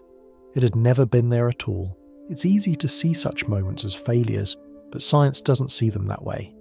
Every false signal is a lesson in perception, a reminder that the act of observing the universe is as much about learning to see clearly as it is about discovering what's out there. The instruments we build are extensions of ourselves, and they carry our strengths and our flaws. Even the smallest irregularity, a fluctuation in temperature, a shift in timing, can echo through data like a ghost, mimicking a world that isn't real. When astronomers reflected on what happened, they found something strangely poetic in it. We were searching for new worlds, and what we found instead was our own reflection, shimmering faintly back at us from the edge of our reach. The universe had held up a mirror, and in it we saw both our brilliance and our vulnerability, the way curiosity can sometimes outpace certainty. There's a line that scientists often repeat: extraordinary claims require extraordinary evidence. It's not a rule meant to discourage wonder, it's meant to protect it. Because when a claim fails, what survives is the curiosity that made it possible. The discovery of Alpha Centauri b might have been an illusion, but it sharpened our tools, refined our methods, and led to techniques that later uncovered true worlds, including one, Proxima b, orbiting the third, faintest, star of that same system. This one, unlike the Phantom, was real. It's a gentle reminder that knowledge moves in spirals, not straight lines. We return again and again to the same stars, the same questions, each time seeing a little more clearly. If you imagine the process of detection, it's not unlike listening for footsteps in a storm. The signal of a planet, its gravitational pull, or the dimming of its star, is tiny compared to the roar of the universe around it. Each measurement must be checked, filtered and tested until the rhythm proves itself to be something more than coincidence. Sometimes the footsteps belong to another traveller, sometimes they are just the echo of our own, and yet that doesn't make the listening any less beautiful. The search for other worlds is an act of optimism, a belief that the darkness holds more than emptiness. Each false lead, each phantom world is part of the story, not a mistake, but a verse in the long poem of exploration. Perhaps one day we will find a true planet around Alpha Centauri b, a world that can hold oceans, air, and the spark of life. Perhaps it will even be visible from Earth with the naked eye, a tiny flicker beside its parent star. And when that day comes, we'll think back to this false start, to the phantom that guided us there by being just real enough to keep us looking. Because sometimes, what disappears teaches us to see more honestly. The universe doesn't deceive us out of malice, It simply reminds us that understanding takes time. We learn through errors the way stars form through pressure, gently, persistently, until clarity burns bright. So, Alpha Centauri b remains a ghost, a reminder that even in our most careful calculations, imagination is always one step ahead. And maybe that's how it should be. Science needs its ghosts, the fleeting possibilities that vanish just as we reach for them, leaving us hungry for the truth. As our story drifts forward, we turn our gaze from phantom worlds to something grander, the disappearance not of planets, but of stars themselves. Because sometimes the cosmos erases its greatest lights without a sound, leaving behind only questions and a shadow where brilliance once lived. Every night when you look up at the sky, you're really looking into a vast archive of the past. Every point of light is a letter written long ago, still travelling through the dark to reach your eyes. Stars can shine for millions, even billions of years. But in the grand story of the cosmos, even they are temporary. They're born, they live, and eventually they die. Sometimes in brilliance, sometimes in silence. We're used to thinking of a star's death as dramatic. A supernova tearing itself apart in a blinding explosion. Its light so powerful it can outshine an entire galaxy for days. But not every ending is a burst of glory. Some stars end their lives like candles quietly extinguished in a draught, slipping into darkness without a sound. One such mystery came to us from a galaxy known as PHL 293b, a small, star-forming world more than 20 million light-years away. Astronomers studying it noticed something strange. For years, the galaxy had been home to a massive luminous blue variable star, one of the brightest types of stars known, many times more massive than our Sun, burning hot and fast like a torch held too close to the wind. Then, one day, it was gone. At first, the disappearance was assumed to be a mistake. Stars don't simply vanish overnight. Perhaps clouds of dust had drifted in front of it, hiding its light. Or maybe it had dimmed temporarily, as some variable stars do, their brightness flickering with changing internal rhythms. But as observations continued, the star remained absent. No explosion, no fading afterglow, just a blank space where brilliance used to be. To make sense of it, astronomers looked back through years of archived data. The star had shown signs of instability before, growing brighter and dimmer like a restless heart. But then came a final, unrecorded chapter, a collapse so complete that even light seemed to forget how to leave. One theory suggests that the star did die in a supernova after all, but that the explosion was hidden behind dense dust clouds, its light absorbed before it could escape. The debris, trapped and cooled, could still be there, waiting to reveal itself someday in infrared wavelengths, colours our eyes can't see but our telescopes can. Another, more haunting idea is that the star collapsed directly into a black hole, skipping the explosion entirely. That second possibility, a silent collapse, is one of the rarest and most mysterious events in astrophysics. It means that gravity simply won. The star's own weight overcame the outward pressure of its light, crushing everything inward in a fraction of a second. In that moment, the outer layers didn't have time to rebound into an explosion. They just fell inward, swallowed whole. No light, no noise, no farewell. If this is what happened, then PHL 293b witnessed something both tragic and peaceful. A giant folding in on itself, turning from radiance into absence. Imagine a bonfire suddenly imploding into a single ember, and then that ember vanishing entirely. What remains is invisible but not gone. A black hole, silent but immensely powerful, its gravity still shaping the space around it. The thought that a star can die, this quietly, changes the way we think about the universe.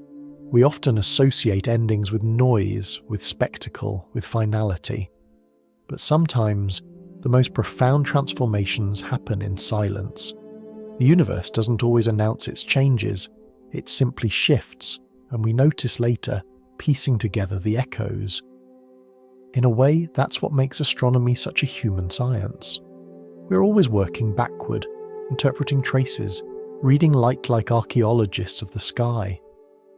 Every photograph, every spectrum, every pixel of starlight is a clue, and sometimes those clues lead us not to discovery, but to disappearance.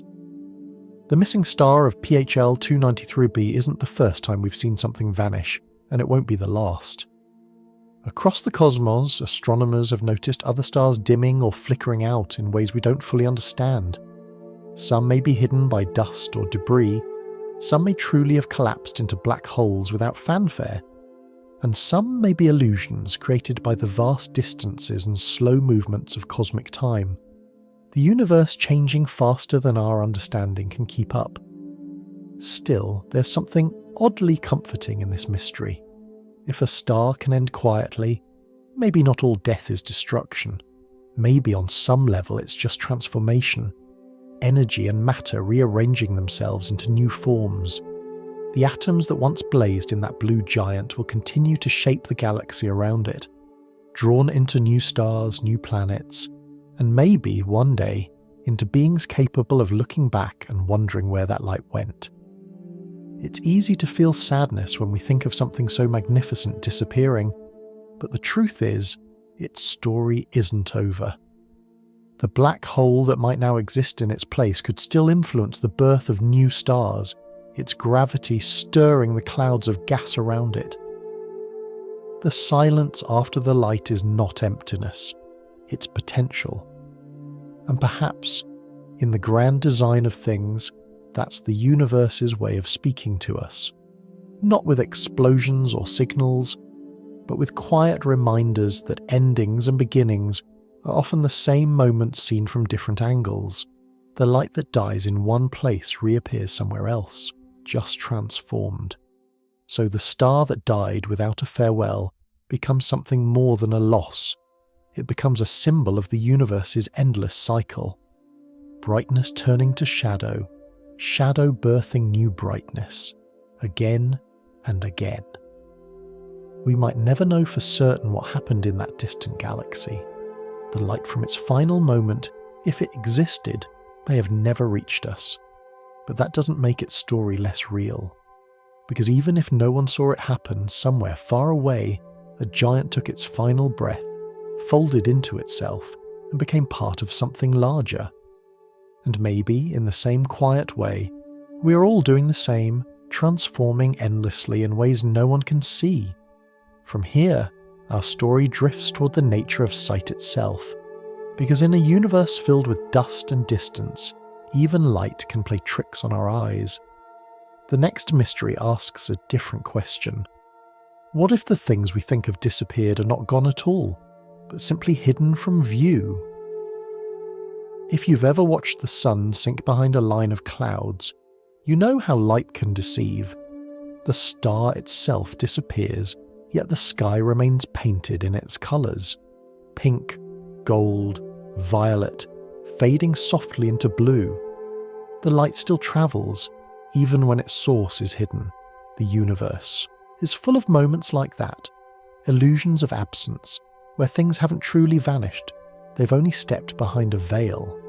Astronomy, in many ways, is an act of seeing through that veil. Dust, distance, and time all conspire to blur what we think we understand. Stars flicker not only because of the air above us, but because their light has crossed unthinkable distances, slipping through clouds of gas and the invisible web of cosmic dust that winds through every galaxy. To our eyes, these clouds look like nothing at all, but in truth, they are vast, stretching across light years, made of fine particles smaller than smoke, each grain capable of scattering light like mist around a lantern. The result is beauty and confusion combined. A star can fade not because it's dying, but because its light has been rerouted, scattered, softened, and hidden from us. A few years ago, something like that happened with a star we all know. Betelgeuse, the bright red shoulder of Orion. For generations it had shone steadily in our winter sky, easy to find, almost friendly. Then suddenly it dimmed. Its brightness dropped so sharply that people began to wonder if they were witnessing the beginning of its end, the first sign of an imminent supernova. For weeks, astronomers watched with a mix of excitement and unease. If Betelgeuse were truly dying, its final explosion would be visible even in daylight, perhaps brighter than the full moon. It would be one of the most spectacular sights in human history. But after a few months, the star quietly brightened again. The moment passed, the supernova never came, and the mystery deepened. The explanation, when it arrived, was both simple and profound. Betelgeuse hadn't died at all. It had only hidden behind its own breath. The star had expelled a cloud of dust and gas during one of its regular outbursts, and that cloud drifting between us and the star had partially blocked its light. The dimming wasn't death, it was disguise.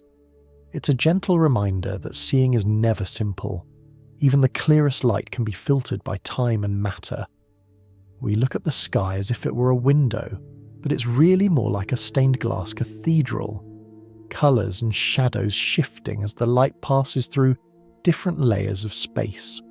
Some stars we think we know are already gone. Others we think have vanished are still shining. Their light just delayed, their presence written in wavelengths beyond our vision. Modern telescopes now let us see in those hidden colours. Where our eyes stop at red, instruments tuned to infrared can pierce the dust, revealing stars and galaxies once thought lost. It's as if we've learned to read the invisible ink of the cosmos. The light is still there, we only needed new eyes to see it. This lesson, though scientific, also feels personal. We too often mistake what's hidden for what's gone. We forget that even in darkness, light continues to travel, not destroyed, only unseen. The universe has been practicing that kind of patience since the beginning. In a way, dust is the universe's memory. It holds the remnants of old stars and the seeds of new ones. The carbon in our breath, the iron in our blood, the calcium in our bones, all once drifted as dust between the stars, catching light, scattering it, shaping the way the cosmos looked from far away. When we gaze into the night sky and see the soft shimmer of a nebula, we're looking at the same material that built us, seen through the haze of time. Astronomers sometimes speak of extinction, the process by which light is absorbed or scattered before reaching us. It's a word that sounds final, but it isn't. The light isn't gone, it's just transformed, changed into warmth, hidden in frequencies we can't see. The physics of it is simple, photons meeting matter and being slowed or redirected. But the feeling of it is almost spiritual. The light never truly dies, it only finds a new path. And that truth carries something comforting. Every time we think something has ended, a star, a planet, a voice, it may simply have shifted beyond the range of our senses. Just as Betelgeuse returned to brightness, so too the universe reminds us that appearances are never the whole story. If you could travel far enough and see through every veil of dust and gas, you'd find that the cosmos glows everywhere, even in its darkest corners. The infrared maps of the sky show no true blackness, only shades of warmth. Every patch of darkness we see is filled with light too long, too soft for our eyes to detect. The night isn't empty, it's saturated with hidden fire. Maybe that's why the universe feels so alive, because nothing is ever completely gone. Every photon continues even when scattered. Every event leaves a trace, even when we can't perceive it. And every mystery we chase, every illusion we unravel, brings us closer to understanding that the cosmos is not a stage we observe, but a story we're part of. So the next time you look up and notice a star that seems a little dimmer, remember Betelgeuse and the countless others that flicker behind their own veils. Remember that what looks like loss may only be transformation. The light is still there, waiting to be seen in another way.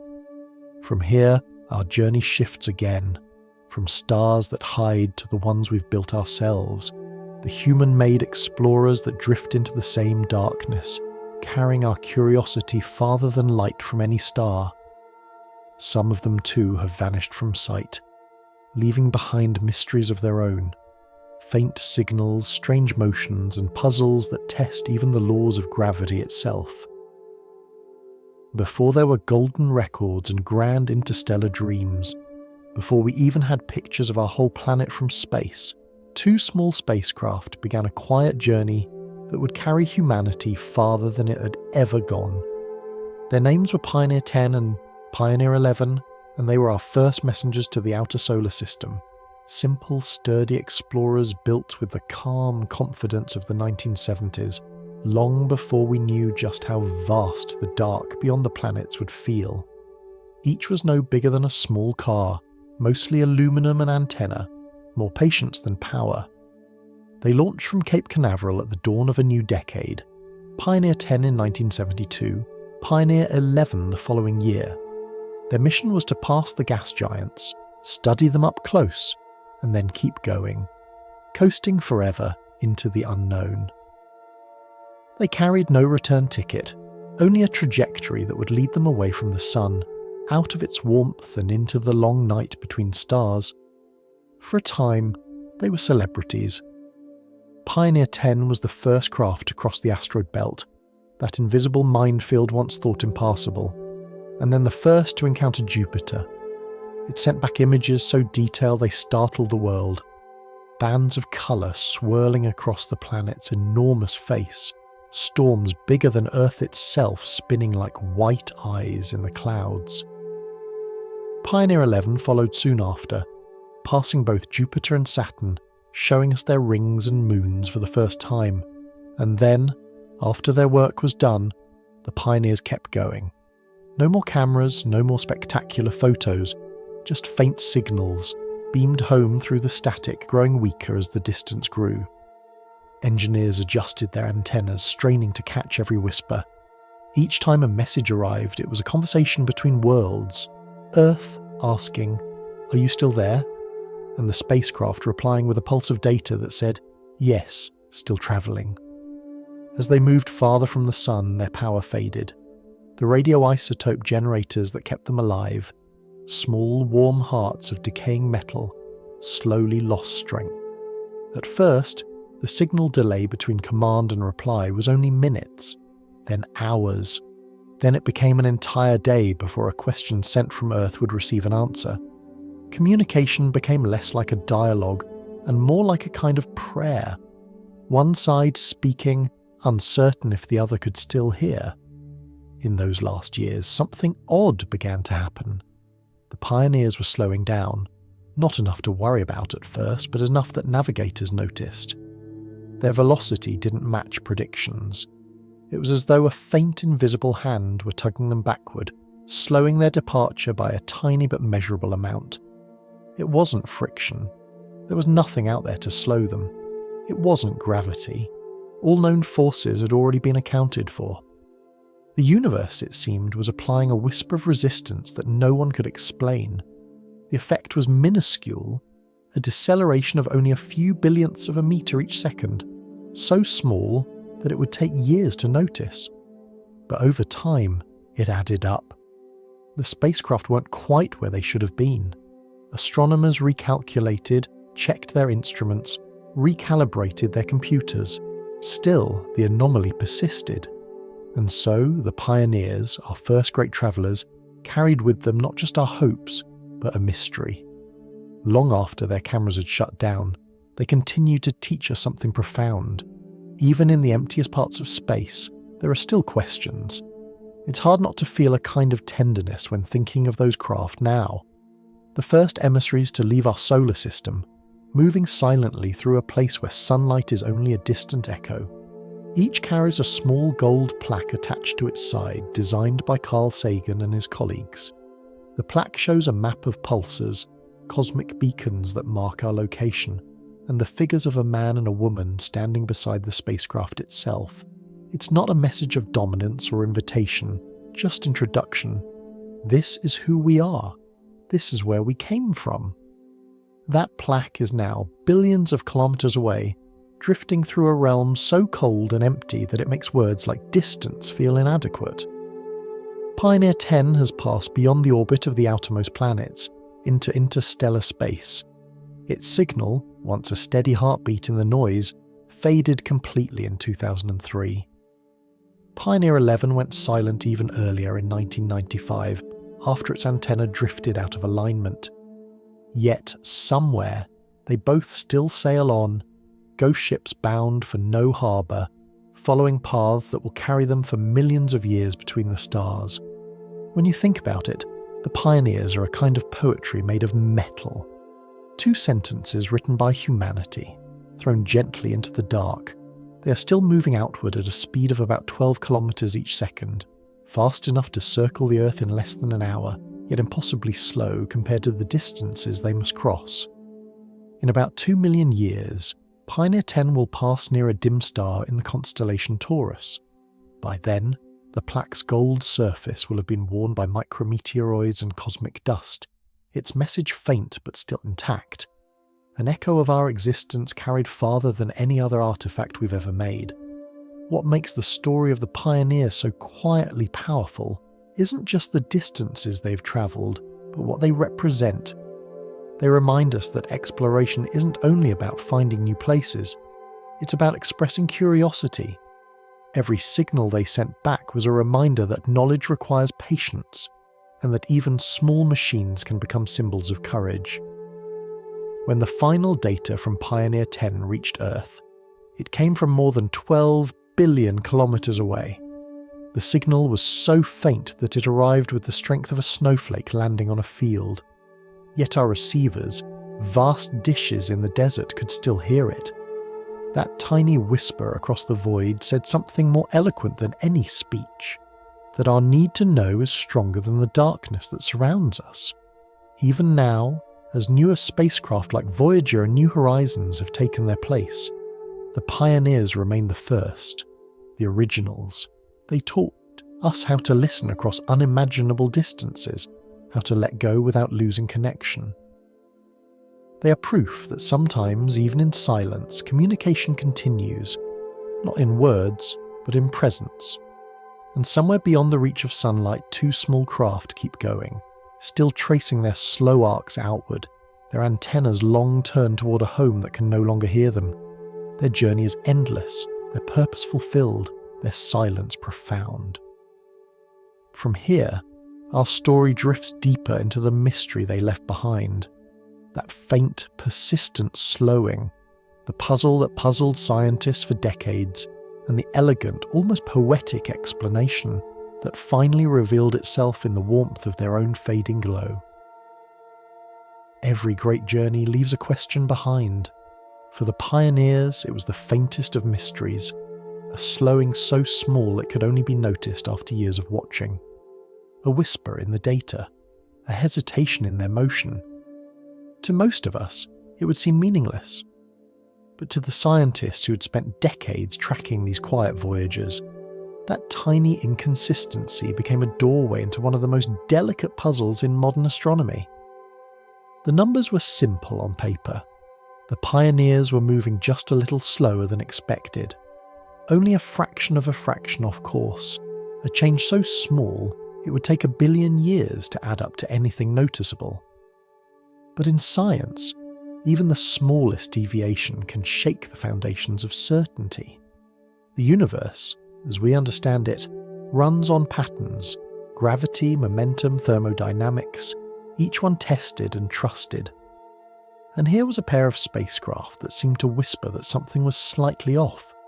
At first, people imagined new physics hiding in the dark. Maybe gravity wasn't quite what we thought it was. Maybe there was some unseen matter tugging on the spacecraft from beyond the planets, a faint drag from the interstellar medium, or the pull of distant Kuiper Belt objects, or perhaps even a subtle imbalance in the sun's own gravity field. Others wondered whether it might be a clue about dark matter, or even a hint that the laws of motion might shift slightly at enormous distances. The more they searched, the more the mystery deepened. The anomaly appeared consistent, steady, and real. The pioneers were definitely slowing down. The question was, why? For years, the data remained inconclusive. The spacecraft were too far away for easy contact, and the instruments aboard were aging, their sensors weakening with time. Engineers began to suspect a more mundane explanation, that perhaps the cause wasn't cosmic at all, but something built into the ships themselves. The pioneers, like all spacecraft of their era, were powered by radioisotope thermoelectric generators, small canisters of decaying plutonium that produced heat, which was then converted into electricity. It was a reliable system, simple and long-lived, but it also produced a steady stream of warmth that radiated outward from the spacecraft's body. One researcher proposed that this warmth, the heat escaping from the craft, might be creating a tiny but persistent push. Just as a flashlight emits not only light, but a minuscule pressure from its beam, the Pioneer's own heat might have been acting as a kind of invisible engine, pushing gently against them. The spacecraft were, in essence, being nudged backward by their own faint exhalation of warmth. The idea seemed almost too poetic to be true. Could something as soft as heat, something that barely registers in the vacuum of space, really alter the path of $1 billion spacecraft? Yet the math held up. Even a small imbalance in the way that heat left the craft could produce a recoil force. Like a candle's breath gently pushing a paper boat, it could slow the Pioneers just enough to match the anomaly. It took years to confirm. The old data had to be retrieved from dusty archives, converted from ancient formats, reanalyzed with modern precision. Researchers built detailed thermal models of the spacecraft, tracking how every watt of heat radiated from each surface. They simulated the way that heat bounced off antennas, panels, and the golden foil that wrapped their sides. Slowly, painstakingly, the pattern emerged. The slowdown wasn't the fault of gravity or dark matter, it was the spacecraft themselves, glowing faintly, breathing warmth into the void, and being nudged backward by their own fading light. When the final calculations matched the observed anomaly almost perfectly, the mystery dissolved, not in disappointment, but in awe. The answer was simple, human, and elegant. It wasn't a flaw in nature. It was a reminder that even in space, nothing escapes cause and effect. Every action, even the faint release of warmth, has its echo. There's something deeply moving about that. The Pioneers weren't betrayed by the universe. They were simply continuing to obey its laws with perfect honesty. They were slowed by their own glow, by the same gentle thermodynamics that govern the cooling of a cup of tea or the fading warmth of a handprint on glass. In that discovery lies a quiet metaphor for us too. Sometimes what holds us back isn't an external force, but the gentle recoil of our own actions, our energy, our striving, our light reflecting against what we've made. And yet, that's not failure, it's harmony. The universe answers not with surprise, but with symmetry. Even now, scientists look back at the Pioneer anomaly as a small but significant triumph. It showed that patience, not pride, solves mysteries. The explanation wasn't found in grand new theories, but in humble persistence. Engineers rechecking old logs, physicists comparing old measurements, students combing through archives. The kind of work that feels more like listening than conquering. And it reminds us that discovery is rarely about glory. It's about respect for the data, for the process, for the slow rhythm of truth revealing itself. The same patience that sent the Pioneers outward also brought their final lesson home. Today, their signals are gone. The receivers no longer hear them, but their story remains, drifting quietly through the textbooks and memories of those who once followed their path. When we think of them now, we might imagine two small craft still gliding through the dark, each one trailing an invisible line of warmth, the final trace of human curiosity fading into the cosmic cold. and though the mystery of their slowdown has been solved, the wonder it sparked continues. Because if something so small as a whisper of heat can change the course of a spacecraft, what else, in the quiet corners of the universe, might be shifting unnoticed? What other gentle forces might be shaping the cosmos in ways we've yet to see? As we follow that thought further, our story begins to turn toward other travellers, spacecraft that pass close to home, slingshotting around the Earth itself, and picking up strange bursts of speed that still defy easy explanation. Because even here, within our own planet's gravity, the universe loves to play with the edges of its own rules. Every once in a while, the universe likes to remind us that it still has a few card tricks hidden up its sleeve. Even after centuries of measuring, predicting and refining gravity, that most familiar of forces, sometimes behaves like a magician who smiles just before revealing that the coin you thought you'd been holding has vanished from your hand. The mystery began here, close to home. While the pioneers slipped quietly into the outer dark, other spacecraft, Galileo, Near, Rosetta, Messenger, were performing close flybys of Earth, using our planet's gravity as a slingshot to gain speed for their onward journeys. This technique, called a gravity assist, is one of the most elegant maneuvers in spaceflight. Instead of burning precious fuel, a spacecraft can borrow a little of a planet's momentum as it swings past, gaining energy without spending any. It's a dance of precision, a delicate step timed to the rhythm of orbit and motion. But starting in the 1990s, something strange began to happen. Each time one of these spacecraft looped around Earth, it left with slightly more speed than it should have.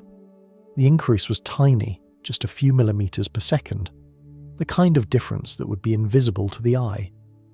And yet, in the meticulous calculations of mission control, it stood out like a note out of tune. The spacecraft were somehow being gifted a little extra push. At first, engineers thought it must be an error. Perhaps the instruments were off, or the radar data had been misread. But the pattern appeared again and again. Galileo in 1990, Near in 1998, Rosetta in 2005 and others in between, each experienced a small, unexplained boost after flying past Earth. And each time, the numbers refused to behave. It wasn't a large effect. If you walked across a room, you'd move faster. But in space, precision matters. A spacecraft's course is plotted down to the tiniest fraction, and even a whisper of extra speed can change where it ends up years later. To mission planners, the anomaly was both fascinating and inconvenient. To physicists, it was irresistible. Some proposed that it might have something to do with the way Earth spins, a subtle interplay between the planet's rotation and the spacecraft's trajectory. Others wondered if it could be a quirk of relativity, the warping of space-time itself around a moving Earth. Still others pointed to the shape of our planet, slightly flattened at the poles as a possible cause. Each explanation fit some of the data, but none fit all of it. There was a poetry to the puzzle. Here we were, in the 21st century, still discovering that even our own planet could surprise us. The same gravity that holds our feet to the ground was apparently playing gentle tricks on the spacecraft that skimmed past. Some called it the flyby anomaly. Others called it the Earth's little wink. For a while, it even inspired more exotic ideas. Maybe there were unseen currents of dark matter surrounding the planet. Or perhaps gravity itself behaves differently near rotating bodies. Some speculated about frame dragging, the subtle twisting of space caused by a spinning mass, predicted by Einstein's equations. The mathematics behind such ideas can be intimidating, full of curvature and symmetry, but the essence is simple. Space is not rigid. It can swirl, stretch, and tilt. And in those ripples, perhaps the extra speed was hiding. Eventually, after years of study, most scientists lean toward a more modest explanation, that the extra boost came from the spacecraft's motion relative to the Earth's rotation. In simpler terms, it was geometry, the alignment of motion, spin, and timing all combining to give a slight temporary acceleration. Like catching a gust of wind at the perfect angle, the spacecraft had simply found themselves in the right place at the right moment. But even then, the details refused to settle neatly. The formula that predicts how much extra speed a spacecraft should gain works well in some cases and fails in others. A few missions showed no anomaly at all. Some even lost speed instead of gaining it. It was as though gravity were whispering, "You understand the rules, but not all of them." In truth, the flyby anomaly may one day vanish into clarity, just as the Pioneer slowdown eventually did. But for now, it lingers in that rare space between precision and poetry. A reminder that even the most well-studied forces still keep secrets. There's a kind of charm in that humility. The scientists who chase these tiny discrepancies aren't looking for grand discoveries or fame. They're listening for the faint hiss of the unknown. The joy lies not in conquering mystery, but in knowing it's still out there, waiting to be courted. When you think about it, gravity itself is a kind of music, a constant, inaudible rhythm connecting every atom to every other. The planets dance to it, the moons echo it, and even your body right now sways gently in tune with Earth's pull. These spacecraft, our small silent dancers, simply revealed a hidden beat we hadn't noticed before. The universe doesn't need to be loud to be extraordinary. Sometimes its wonders come as whispers, as a fraction of speed, a tremor too small for the senses, a hint that our equations, though powerful, are still written by hands that tremble slightly in awe. And so, the story of the flyby anomaly becomes something more than an engineering curiosity. It's a reminder that science is not a monument to certainty, but a process of listening. Every so often, the cosmos hums a new note, and we pause, tilt our heads, and try to catch it. Somewhere above the quiet blue curve of Earth, those spacecraft that once danced around our planet are still travelling outward, their courses traced across the solar system like delicate brush strokes. They are reminders that even in an age of precision, there is room for wonder. From here, the story leads us toward one last experiment, an attempt not just to measure motion, but to feel gravity itself, as though the universe were a heartbeat that could be sensed if we listened closely enough. It's a story about perfection, patience, and the human urge to understand the most invisible of forces by touching its quietest pulse. There are moments in science when curiosity turns inward, when we stop asking how far we can go and start asking how delicately we can listen. After the pioneers, after the flyby mysteries, after all the grand voyages into space, scientists began to wonder, how precisely do we really understand gravity? We rely on it every moment, yet its nature remains as elusive as breath. We can describe it, measure it, predict its effects with exquisite accuracy, but to feel its smallest tremors, to sense its whisper, that became a new kind of frontier. This is where one of the most graceful scientific ideas was born. A proposed mission known as STEP, the satellite test of the equivalence principle. Its purpose was simple in phrasing but profound in ambition: to test, with almost impossible precision, one of Einstein's most beautiful assumptions, that gravity pulls on all things equally. The equivalence principle is the quiet heart of general relativity. It says that the force you feel when you fall is the same, in essence, as the curve of space itself.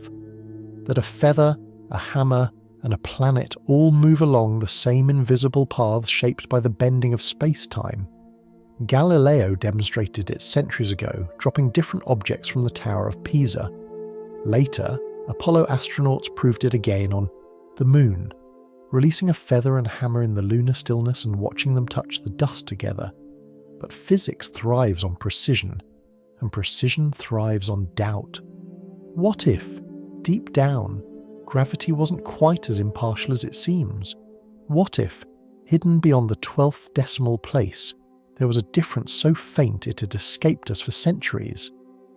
a difference that might hint at something beyond Einstein's great theory, perhaps the bridge to a new understanding, one that unites gravity with the quantum world. That was the dream of STEP. It would be a satellite unlike any other, not built for photographs or planetary surveys, but for stillness.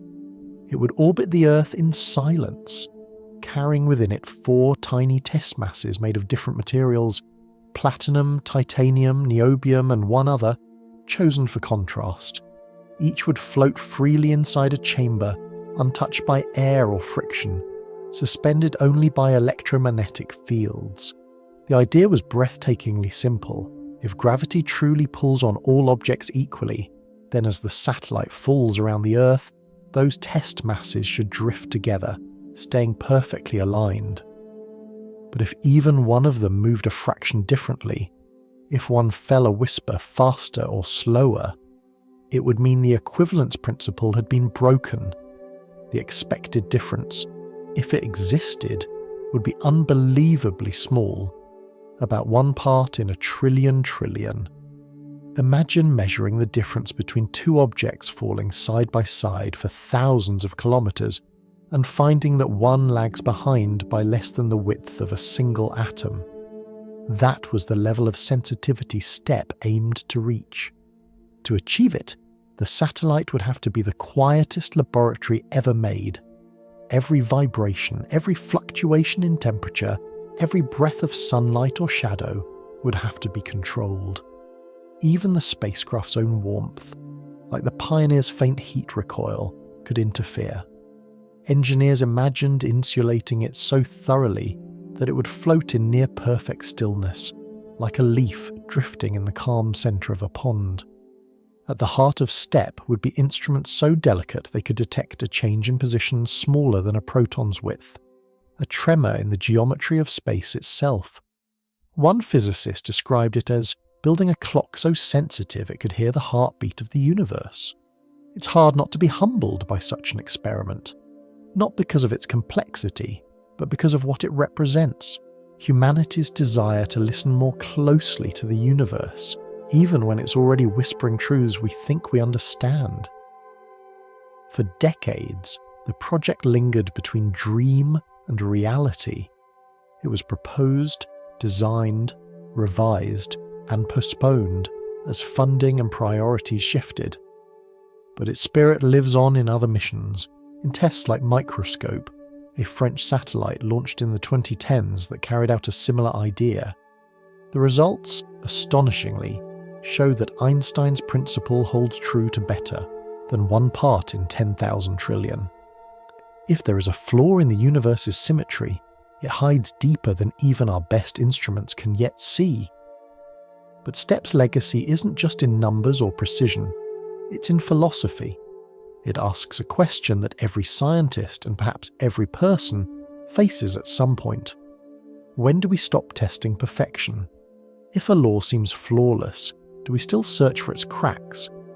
For the physicists behind STEP, the answer was yes, not out of suspicion, but out of love for the act of questioning itself. There's a quiet romance in that persistence.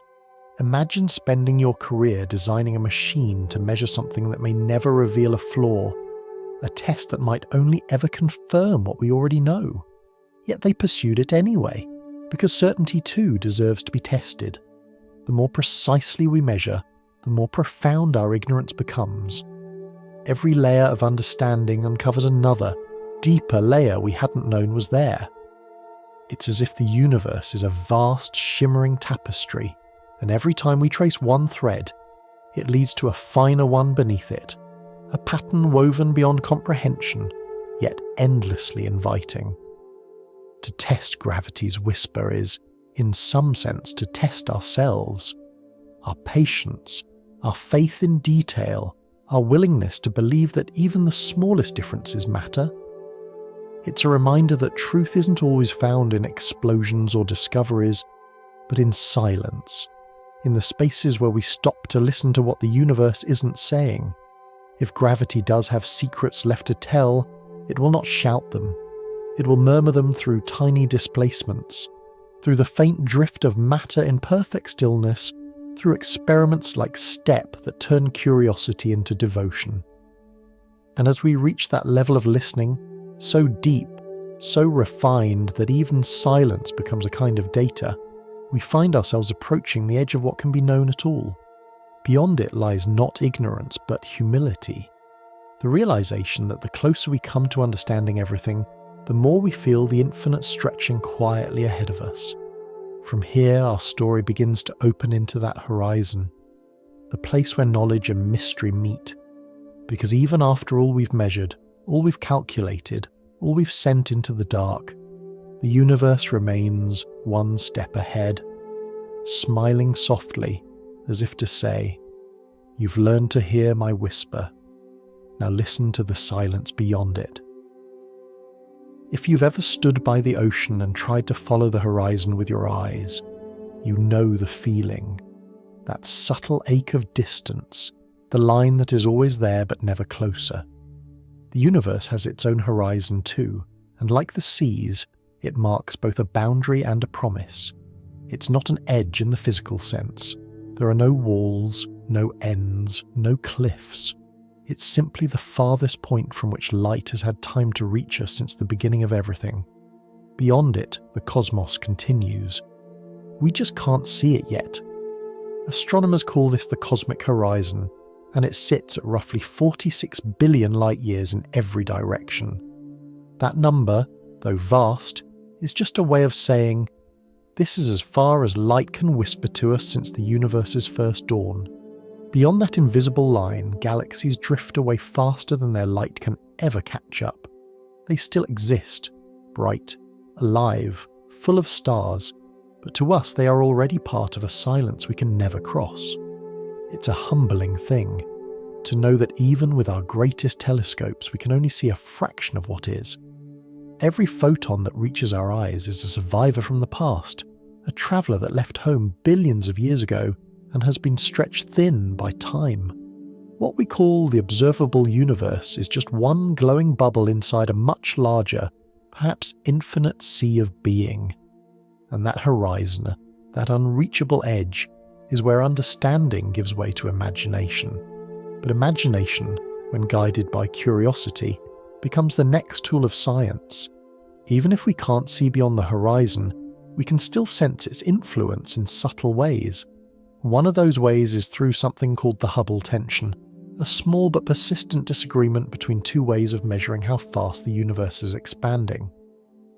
One method looks close by, measuring the brightness and distance of nearby galaxies, like watching ripples near the shore. The other looks far back in time, studying the cosmic background light, the faint afterglow of the Big Bang, like watching ripples that formed in the deep ocean billions of years ago. Both methods are beautiful, both reliable, yet they give slightly different answers. It's as if the universe is breathing at two different tempos, one fast and one slow. The difference is small, just a few kilometers per second per million light-years, but it has puzzled astronomers for years. Perhaps it's a sign that our models of cosmic expansion are incomplete. Or perhaps it's a gentle reminder that even our best equations are translations, not originals. The universe writes in poetry, and we, for now, can only read in prose. And then there's the question of what holds everything together. The galaxies, though they look like separate islands, are bound by something unseen. Stars orbit their centres faster than visible matter should allow. Clusters of galaxies remain intact even when gravity from the matter we can see shouldn't be enough. To explain this, scientists speak of dark matter, not a shadow, not a substance we've identified, but an invisible scaffolding that shapes the structure of the cosmos. Dark matter does not glow, reflect, or absorb light. It reveals itself only through its influence, the way it bends space, the way it shepherds galaxies. We can't touch it, but without it, everything we see would scatter like dust in the wind. It makes up nearly a third of the universe, yet we don't know what it is. It's as if most of reality is written in invisible ink. And even more mysterious is dark energy, the quiet pressure that drives the universe's expansion faster and faster. Imagine stretching a rubber sheet. As it expands, you might expect it to slow down, tension resisting the pull. But our universe is doing the opposite. It's speeding up, as if the emptiness itself has chosen to breathe outward. Whatever dark energy is, it fills the remaining 2/3 of the cosmos. That means that everything we can see, stars, planets, people, accounts for less than 5% of reality. The rest is the unseen, the unlit, the unmeasured. For some, this feels unsettling, a reminder of how little we truly grasp. But for others, it's a comfort, a sign that mystery still exists, that the story isn't over, that the universe still holds surprises it hasn't yet told. There's another layer to the puzzle, one that blends science and philosophy, the fine-tuning problem. The more precisely we measure the universe's constants, the speed of light, the charge of the electron, the strength of gravity, the more we realize how delicately balanced they are.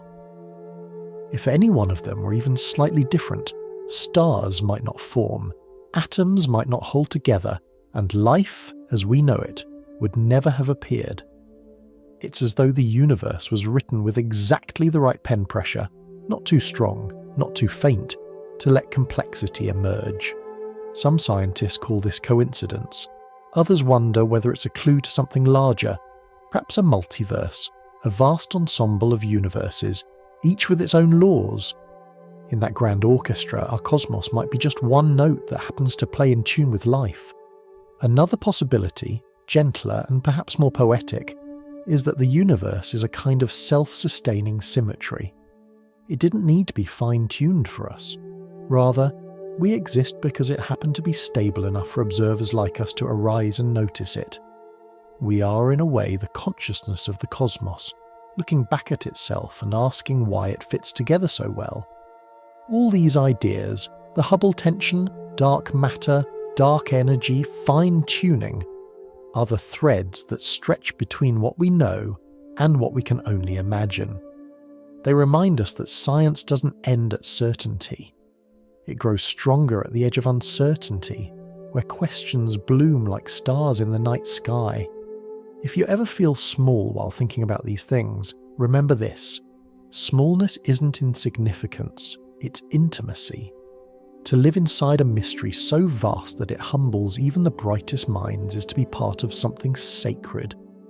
The universe may be unreachable in full, but every thought, every experiment, every act of wonder pulls that horizon just a little closer, and from that unreachable edge, our story now turns toward reflection, not about what lies beyond, but about what it means to keep asking, to keep reaching, and to find peace in not knowing all the answers, because the final lesson the universe offers isn't about mastery, it's about belonging.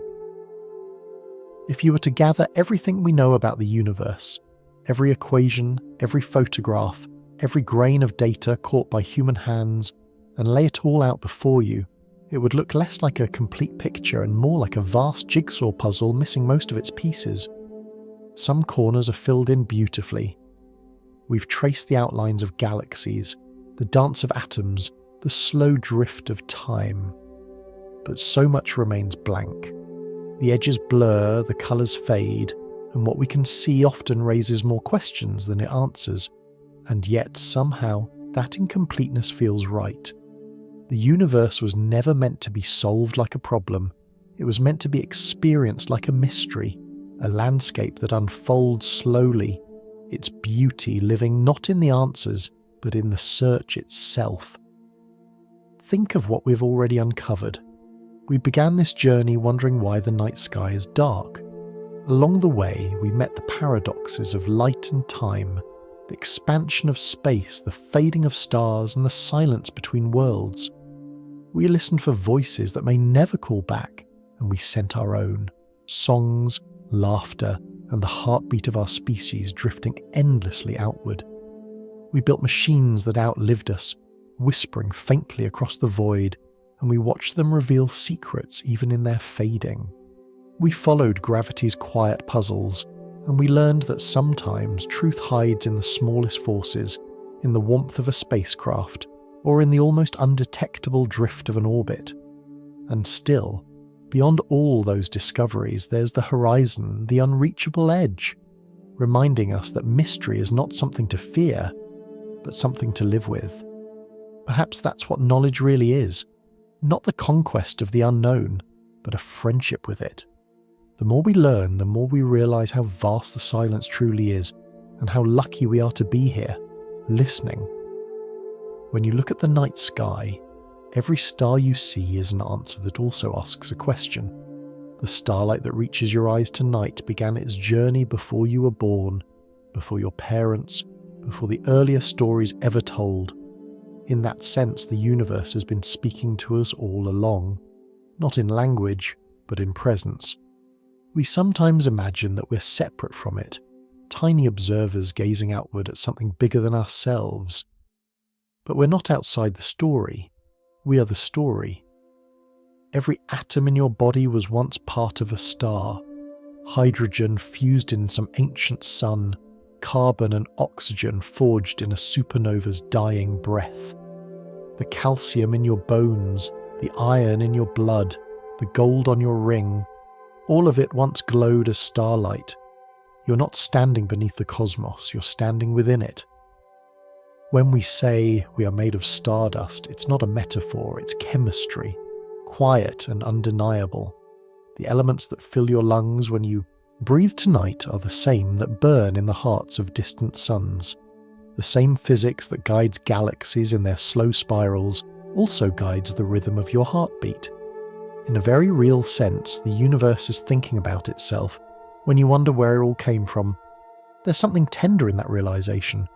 We spend our lives searching for meaning in the sky, but perhaps meaning is what happens when the sky looks back through us. We're the universe, conscious for a brief moment, gazing into its own reflection. Science, for all its precision, is also a form of storytelling. Every equation is a sentence written in a strange, exact poetry. Every experiment is a paragraph in the great autobiography of matter and mind. And like all good stories, it remains unfinished, waiting for new chapters, new interpretations, new readers. What's extraordinary is that our story is still being written not just by scientists, but by anyone who dares to ask a question. Every child who stares at the stars is continuing the work of Galileo. Every artist who paints the sky adds another dimension to our understanding. Every person who wonders, even in silence, about their place in it all. They're participating in the oldest collaboration there is. There's a gentle truth that hides in all this. Learning is not a form of control. It's a form of peace. The more we understand about the universe, the more we see that it doesn't revolve around us. And that's freeing. We're not the centre, but we're part of something that has no centre. We belong everywhere and to everything. It's easy to think of the universe as cold and indifferent, an expanse of void and radiation, spinning endlessly without purpose. But that picture misses something. Indifference cannot produce wonder. And yet here we are, capable of awe, capable of love, capable of seeing beauty in the very equations that describe our fragility. Maybe that's the real revelation, that in a universe born from chance, meaning still finds a way to exist, not imposed from above, but grown from within. If you could hold the universe's jigsaw puzzle in your hands, you'd see that its missing pieces are not flaws. They're invitations, spaces left open for discovery, for imagination, for the next question. Each time we fit a new piece, the picture grows more beautiful, not because it becomes complete, but because we glimpse how infinite it truly is. And so, as we close this long journey, take a moment to feel the quiet of it. The darkness outside your window is the same darkness that holds galaxies, the same stillness that carried the first light, the same space that cradles every dream we've ever launched into it. You are part of that darkness and part of that light. You don't need to understand all of it to belong to it, you already do. And so, whether your eyes are still open or already adrift among the stars, thank you for wandering with me tonight. May the questions stay gentle, the answers come slowly, and the wonder never end.